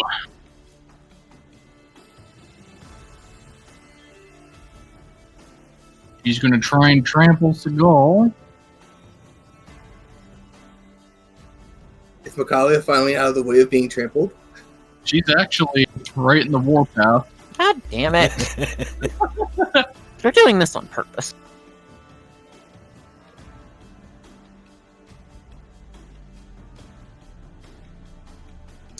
With advantage. Yeah. Not today. We'll save.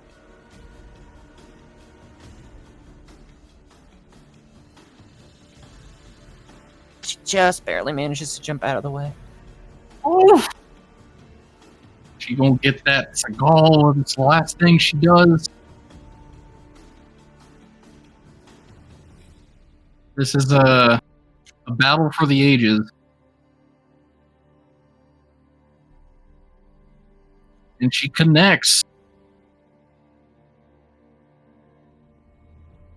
Sigal holds out her empty claw hand to try and push it back, and she skids along the ground as her blood spools out along with the tusk, but she's still hanging in there.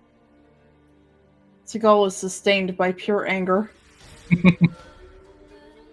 Mammoth Calf don't see his bone boy. He's got to deal with this Raver dude as he walks through the moonbeam, because he's smart like that.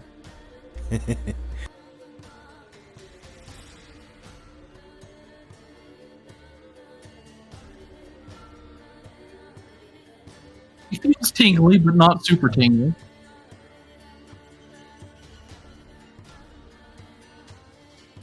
Getting first blood question mark on him at last?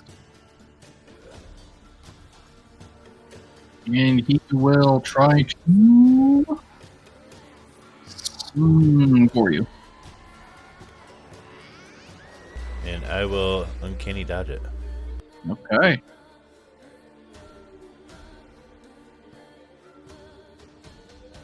Kerdoink. Another 20 on the concentration. Y'all some focus, boys. Come more. Is Macaulay still in that square? Yes.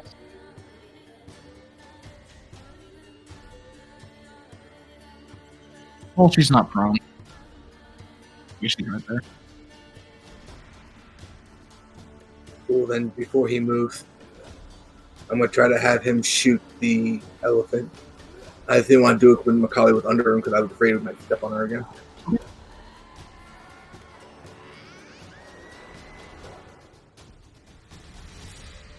It's a hit.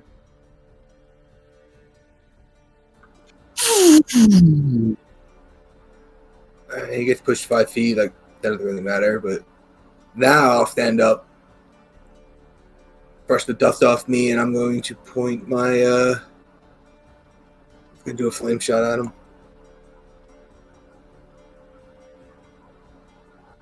It looks like it's going wild, but it's so big, it's kind of hard to miss. How does it go down? As I shoot the flame, it goes inside one of the eye holes, and it ruptures, and you see flames shoot out of all of its open skeletal parts before it starts to shake, and the parts fall apart, and it slams to the ground, making a big dust cloud. Boom. Should I be a dick and make Macaulay roll another deck save to avoid being crushed by rubble? Please no. And then there was one. I will pick up my Eldritch Cannon and put him on my shoulder, item interaction, and move, what do I have, 20 feet towards that thing.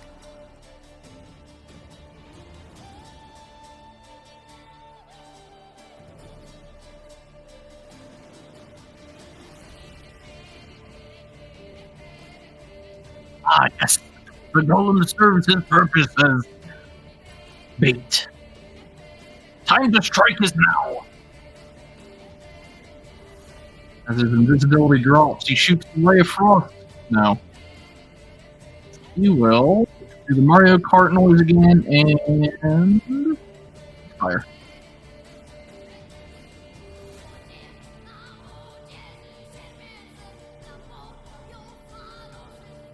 Aha!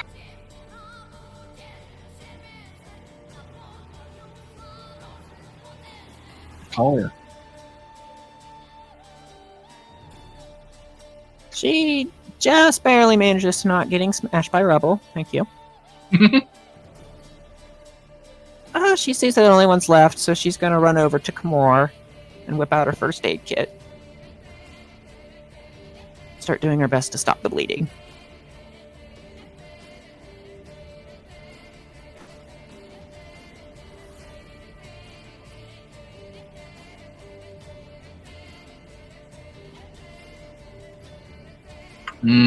Nice.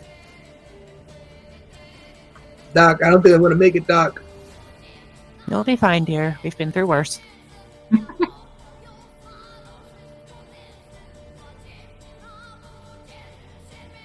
And then she's gonna... I'm probably out of movement, aren't I?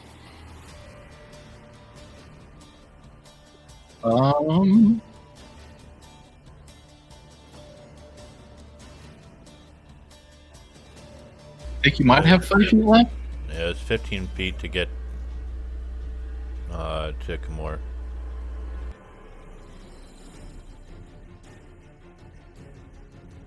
would have been one more square from where I put it.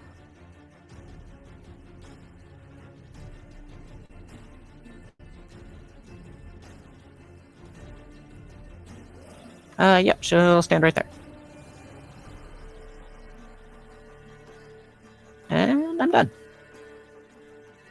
Sigal, in the midst of your rage, your colossal foes toppled. I see another foe. Another foe lies behind you. It looks kind of big. For some reason, you think you get flanking from this as well.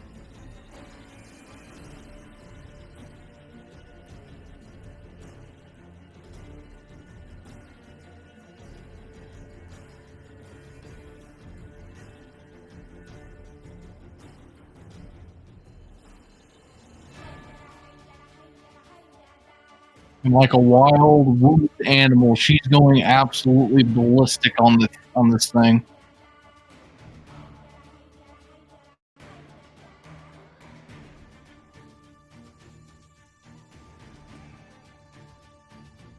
Narrowly sidestepping that crit. Almost won. Don't make me cry. It happened again. What the? Holy shit. The server is cursed. I feel like I'm stuck in the Matrix. I keep getting these deja vu things. Alright. I am going to bonus action disengage. One of those was a 2, okay?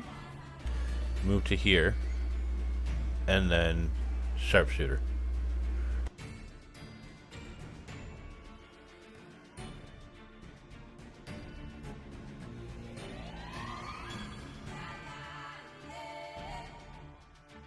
That'll hit.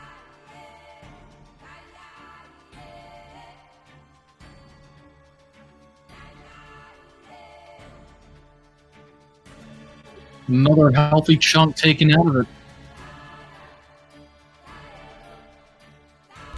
And I'm actually going to move another 15.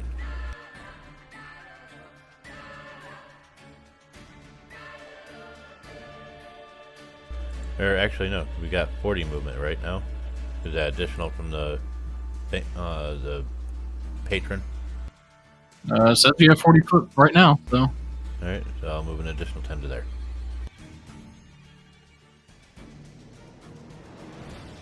And what's this boy to do?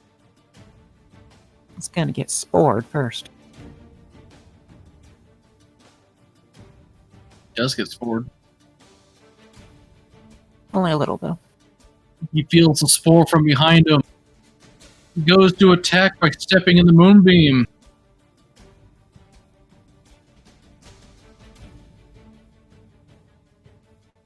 He fails. He winds up for a slam attack, but crumbles to dust beneath the light of the moon. What a way to go.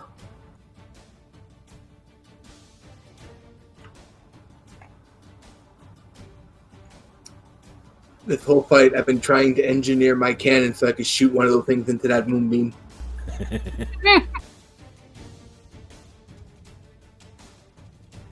Kamor, with your detect magic still going, you see that the radiating bone fragments that were once the mammoths have stopped glowing.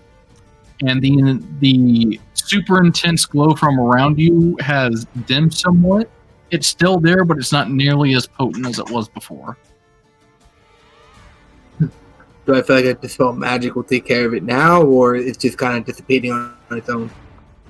With your previous Arcana check, you think that this would have to go away on its own. Well, I don't think we stopped it, but I think we definitely took the right steps. It looks like it's slowly starting to dissipate away. It's not nearly as strong as it was before. Well, I guess time will do the rest then.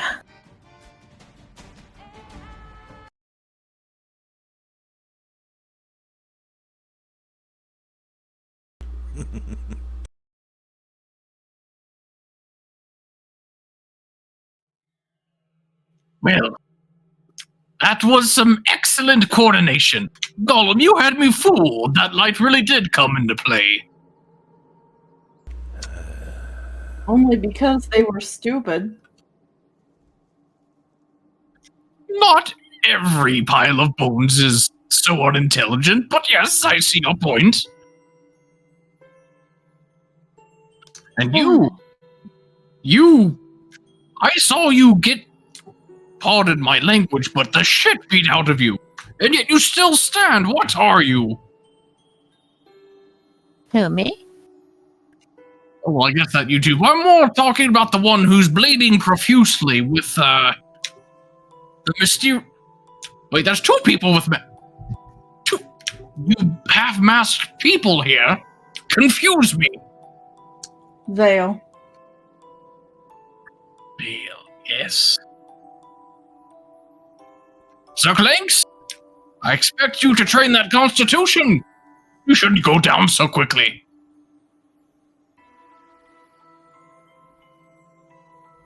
Feels better. Thank you. Does that mean you got some type of tome or something? Of course. A magical constitutional buff? No. If you did, I want read. Well, then you worry about you, I'll worry about me. The only thing that I got ported up here with was my trusty crystal and my favorite whip. He takes it out. Whip? Yes. Is that glowing magical? No, it is not. You can tell the crystal is just a spell focus. Oh, do you think this is going to appease your father, Sigal? Can go ask. He waited at edge of forest.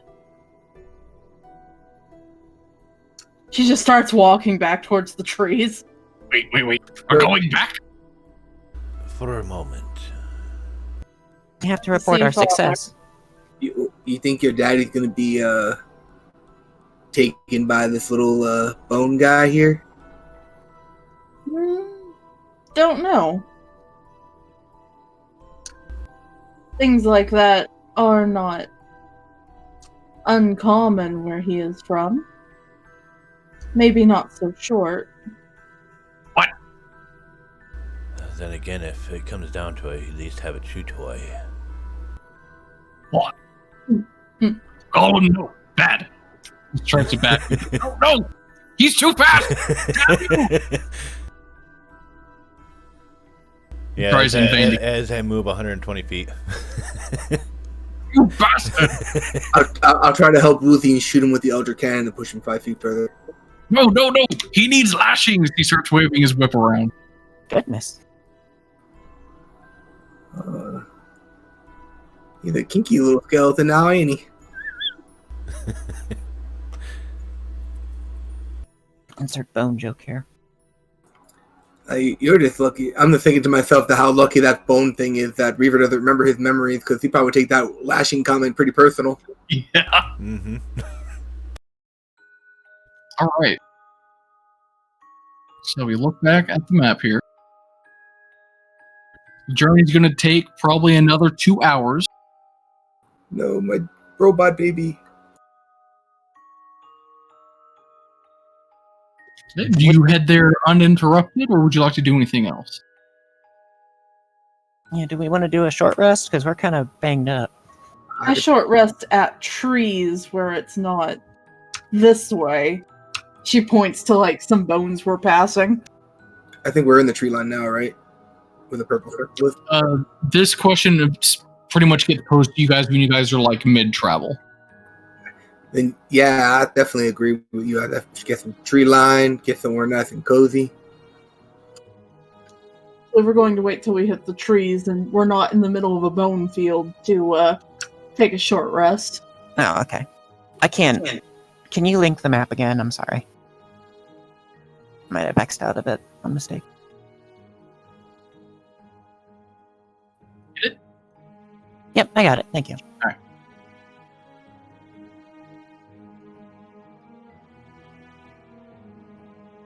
So you get to the tree line. And they're not quite such a far distance into it.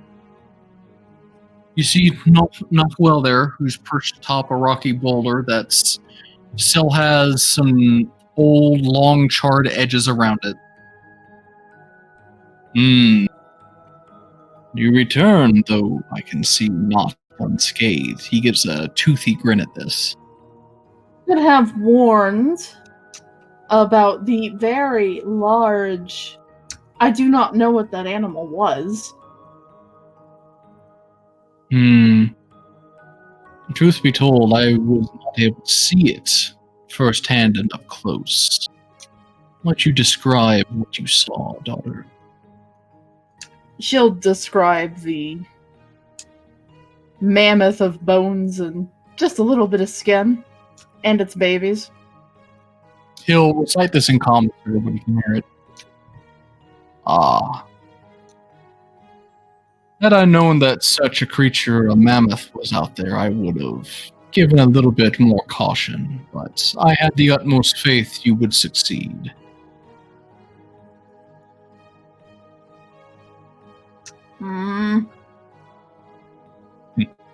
You've taken worse beatings than that. Don't remember them. Yes, because you typically black out after that. She just squints. Regardless, you have passed my trial of strength, as I thought you would. And because of this, I find you worthy of taking just a small part of me with you.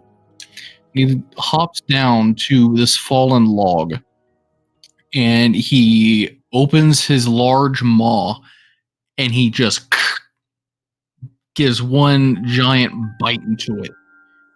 And you can hear his teeth like easily breaking apart this old brittle wood. And you hear somewhat of a slightly pained grunt to him as he slowly pulls away with his mouth closing. And you can see one of his large glowing blue fangs embedded in the trunk. Sigal visibly winces at this. Oh my. Do you guys get dental or something? Oof. That looks painful. In a manner of speaking, yes. He grins as you guys can visibly see the tooth just regrowing in his mouth. Sigal will pick the tooth up.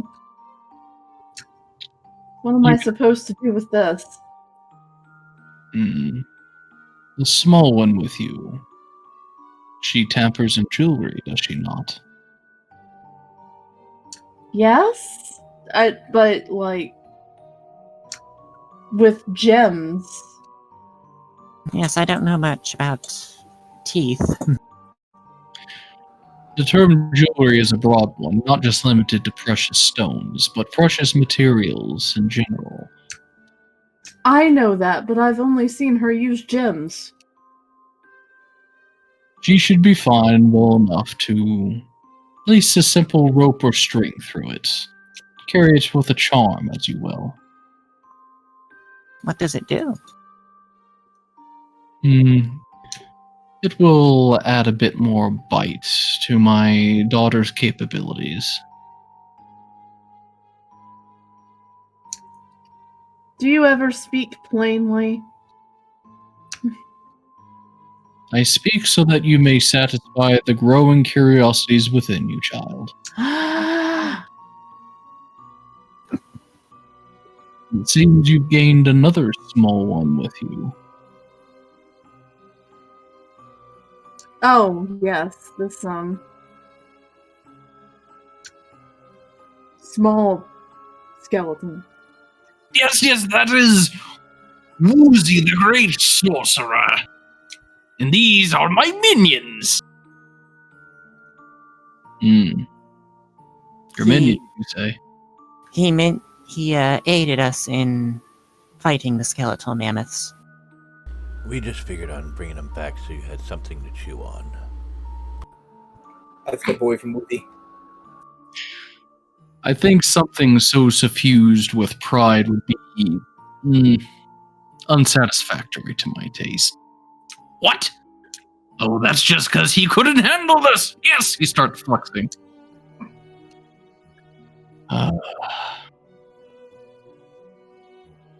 It's rare to see their kind venture up to the surface, but who knows, he may be able to help you out further. At messing up teleport, yes.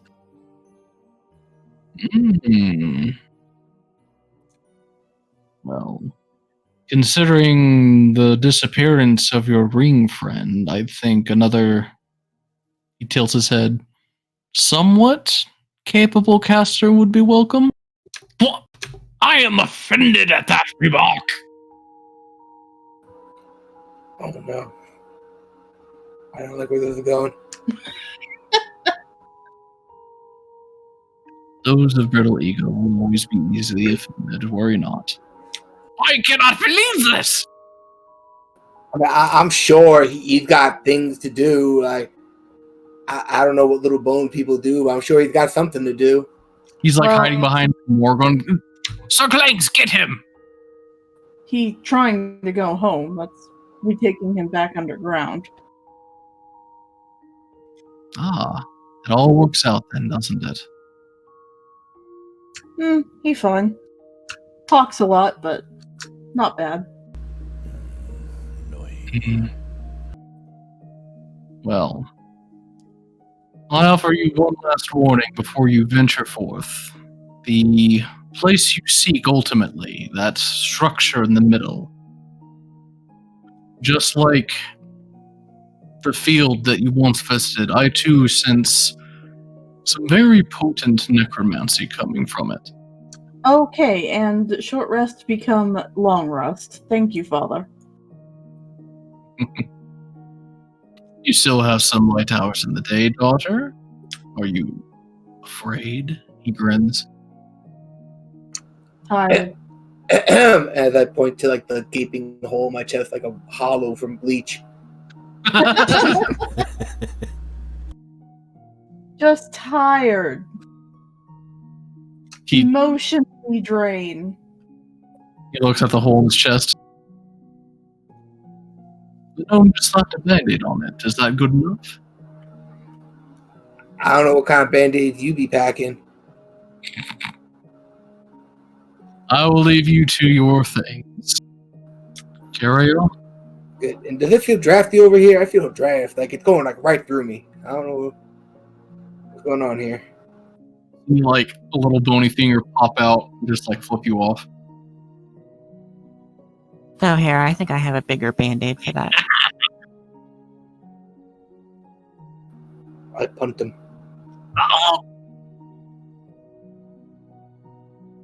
So it's let's see, you guys were at 2 o'clock there, so it's actually about 4 o'clock PM right now.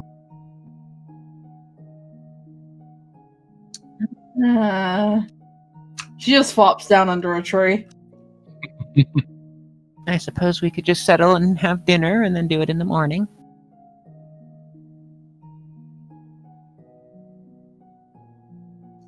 Well, could do tonight, but can't. Don't expect me to get that mad anymore today. Yes, I'm a bit tapped out on magic myself.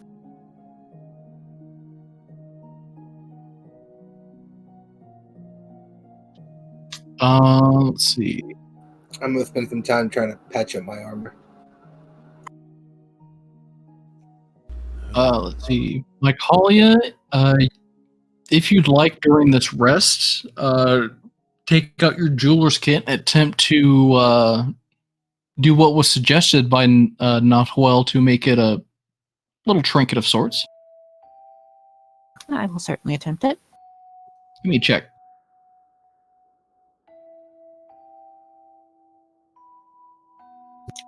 Actually, pretty good check.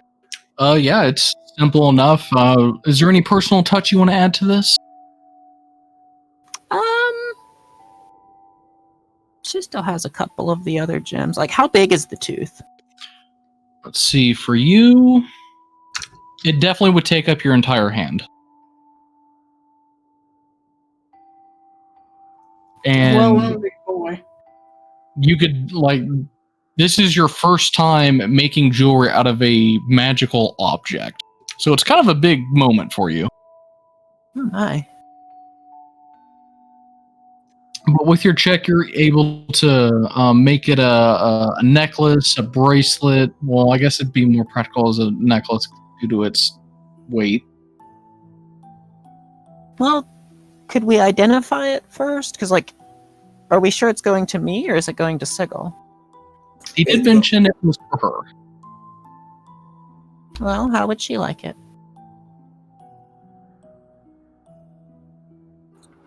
I think you should make it like a belt buckle. Back home, we all had these really big belt buckles that we used to go. The bigger, the better.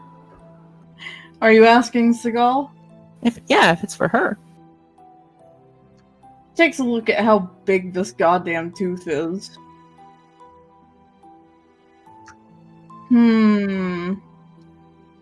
Necklace probably best. Yes, I think I agree. I still have some of those gems. If you want, I could do something with them, I suppose. What color? What kind? We still got 2 of the small garnets and 2 of the 10 gold gems. I don't remember what they were.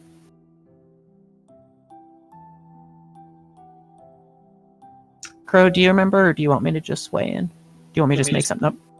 You could just make up. They're like minor gems, like topaz and amber, stuff like that. If you have blue, goes best. Blue. Let me see here. She fills around in the bag. Ah, yes. Here we go. It's a little. There's a few little gems. A little light blue one, a little dark blue one. Just need to make small, like, beads out of gem beads. I see. You like to go along the string? Yes. Ah, I see. Let me. And she like gets to work, like cracking it and loosening them through the strings, and there we go. How does that look? We add feathers later and perfect. Need to look for blue feathers. Maybe purple? We find feathers. Do you know a bird that has blue feathers? I could locate one. We find later is fine, but this good for now. Well, if we're going to the Underdark, this might be the last time we're on the surface for a while. I don't think there's birds down there. Later is still fine. We come back. Very well. Well, I mean, we got a good portion of this day left before it hits nightfall. I'd have to prepare that spell, though. All right. So we'd have to wait until morning, at least. I mean, do you want to maybe try to go out for food hunting anyway? And maybe you guys can spot something on the way? You two are pretty good trackers. Could use food. I see what get while you work. Very well. I'll go ahead and give you guys a short rest. You having to do a survival? Yeah, one of you guys. Or if you're going solo, then yeah.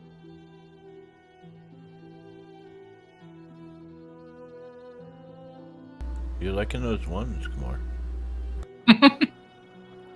I'm like so discouraged to roll another die.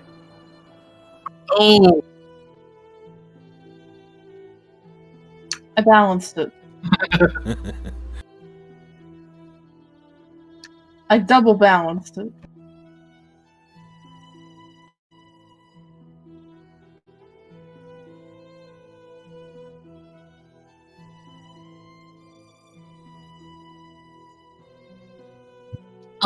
perfect. Mostly. Let's see. Sigal. You were able to find a few birds not far from your now campsite. Did I hunt one with pretty feathers, or at least a nice fat one to eat? Roll something here.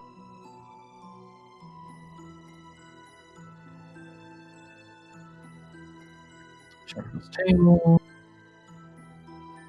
So you find a pretty nicely sized pheasant, and for the bird,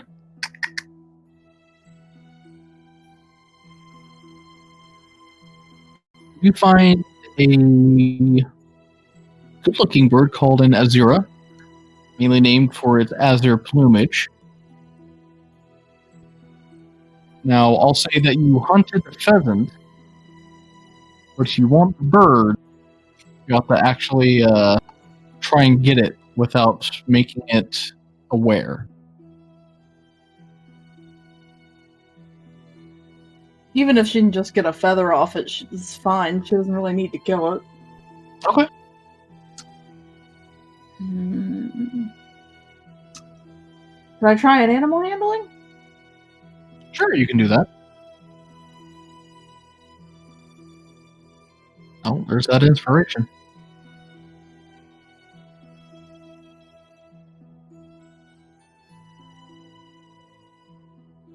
So you do your best to mimic the call from this bird, which you actually know because you spent most of your time amidst nature growing up. You actually get its attention, and it flies over to. Let's see. We'll say it perches on your shoulder.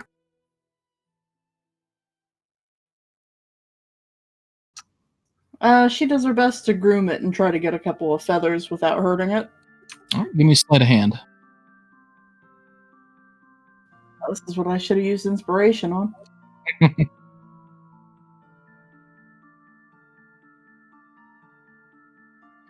Okay, so you're kind of stroking it and whispering sweet little chirps into its ear, and you're able to, on one stroke, manage to pluck a feather or two out of it without it noticing. Nice. Must have been loose, thankfully. She feeds it a little bit of whatever the hell it eats. Probably bugs. Oh yeah! Then lets it go. Scream! It flies off. She'll take the pheasant back to camp.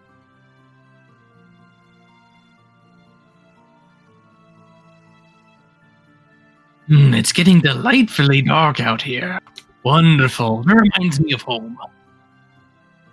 Just plops down. Starts prepping the pheasant. Found some feathers, Micaiah. Not just pheasant feather. Here. She holds the pretty blue ones out. Well, she's in the bathroom.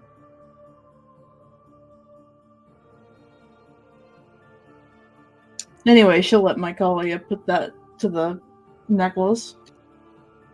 Maya's kind of side-eyeing the new addition you guys brought with you. He doesn't bite, does he? Well, has teeth, maybe. Yes. You get on my nerves enough, I might just do it, dwarf.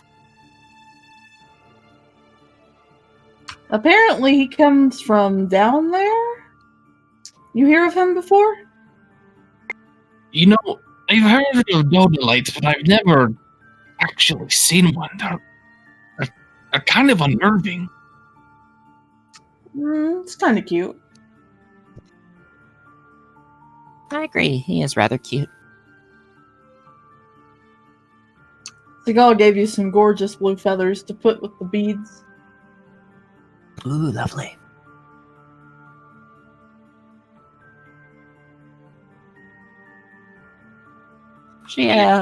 She fashions them a couple along, like where the string meets the tooth. I don't know. Maybe like, yeah, I think that's. She gets Sigal's opinion mostly. Sigal helps dictate how she wants it to look. Yeah. And when all is said and done, you have acquired an insignia of Fang and Claw. Ooh.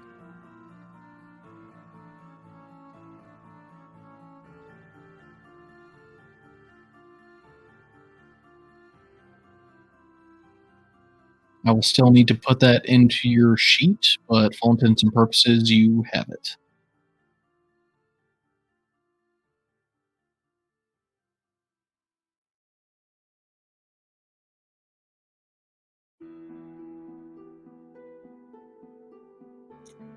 Well, what is this creature you're feeding us tonight? Pheasant is a type of bird. Wait, you eat? I mean, no, but I can. How? Where does it go? Now your taste, no tongue.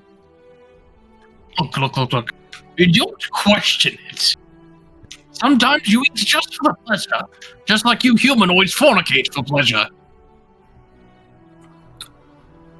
It's What? for jealous they don't have their junk no more. Junk? If I had junk, I'd just put it as a pawnbroker. I didn't know you were that type of skeleton. Well, yes, if you have excess junk, you not sell it to somebody else. I meant the kind that just don't understand things. You're very literal for a man made out of bones. Oh, that's your share. I suppose you may do whatever you will with it. He, sticks it inside of his bone mouth, and he's just, suspiciously glancing from side to side. You there, dwarf! Hey, aye, lad? Lass? Whatever you are? Give me a portion of yours that fell from my bowl.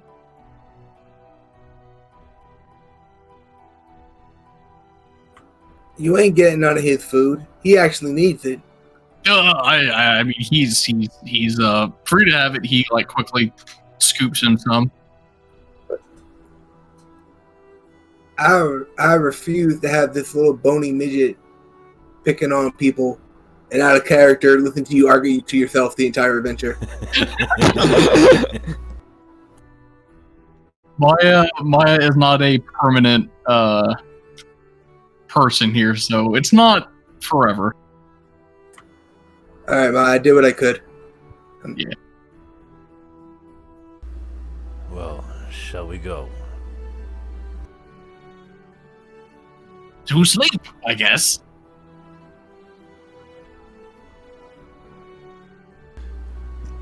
Macaulay, you, I believe mentioned something about, crafting, arrows.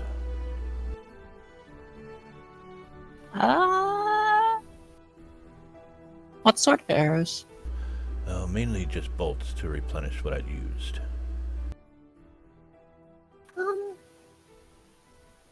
Well, there's plenty of bones. I suppose we could make something out of that.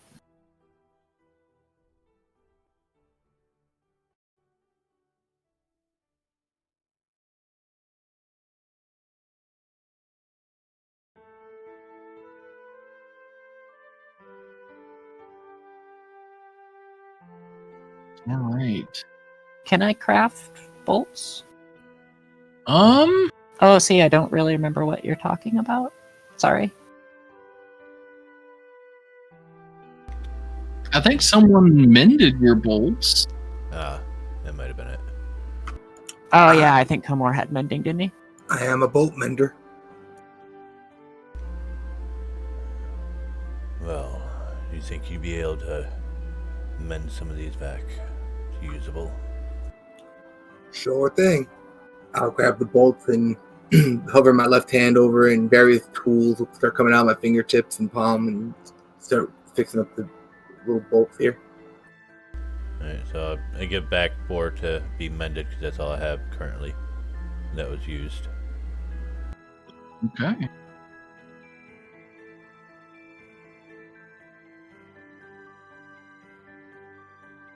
Your long rest is bestowed, and we will stop here for the night.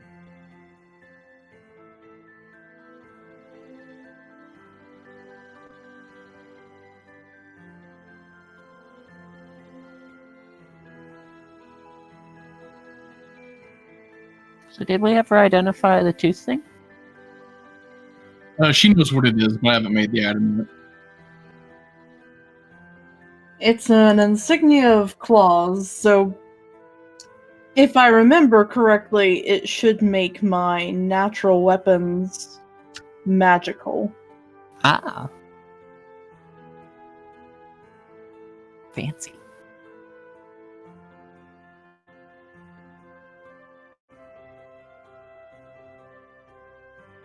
I'm lucky we'll be able to upgrade it. And it's not an attunable item.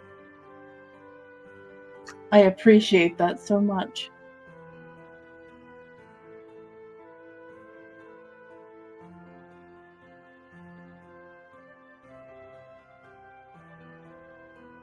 Because my other necklace is.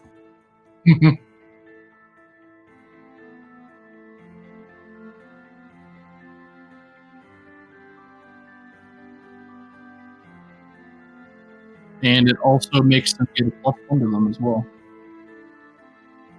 Nice. So, Crow, So- what subtype is Woozy? Does he have one? No, he's a sidekick. Ah, Dude, you have no idea how mad I am that you made this character.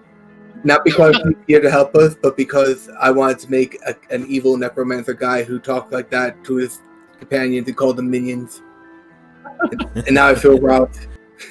Well, he's not a necromancer because that's mainly my college thing. I didn't want to step on her toes. So, like, the best thing I could do is go the sidekick route. And, like, the most he's ever going to get is 5th level spells. So his use is pretty limited. He's essentially going to be a cantrip whore once you hit next level. Don't worry, you don't know how mad I am about our warlock. The exact warlock I wanted to do, almost the exact same thing with the ring, and a family member patron. And now I can never make this character. I mean, you can. I can, but it feels weird.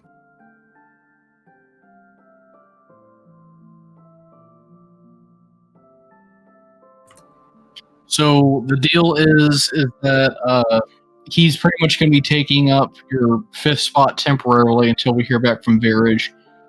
From what I understand, his job has the potential to go permanent, in which case I don't understand how he's ever going to have internet again if he can't even get on his phone. So in the event that he can't come back, I already have someone who's wanting to play in his place. So Woozy is unfortunately not a permanent one, but he'll probably be like a little NPC companion forever.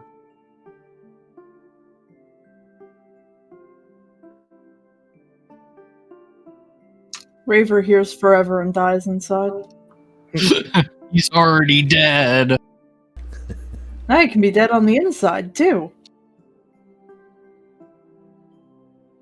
The hatred just grows.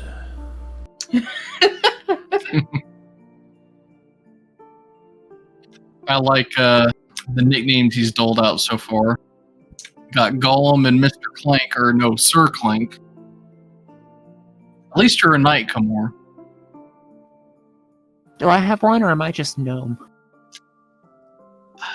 I think of all people, you're most likely the person he'd call by name once you tell him it, but so far it's just gnome. Oh yeah, I didn't think of that I never actually told him my name. Not like anybody did. There were no introductions there on our parts. He just gave you nicknames. Well, I mean, he stood up on the wagon and everything, and after that whole spiel, I mean, I just didn't feel like I was ready to give him my name. I couldn't talk. We can't top his spiel.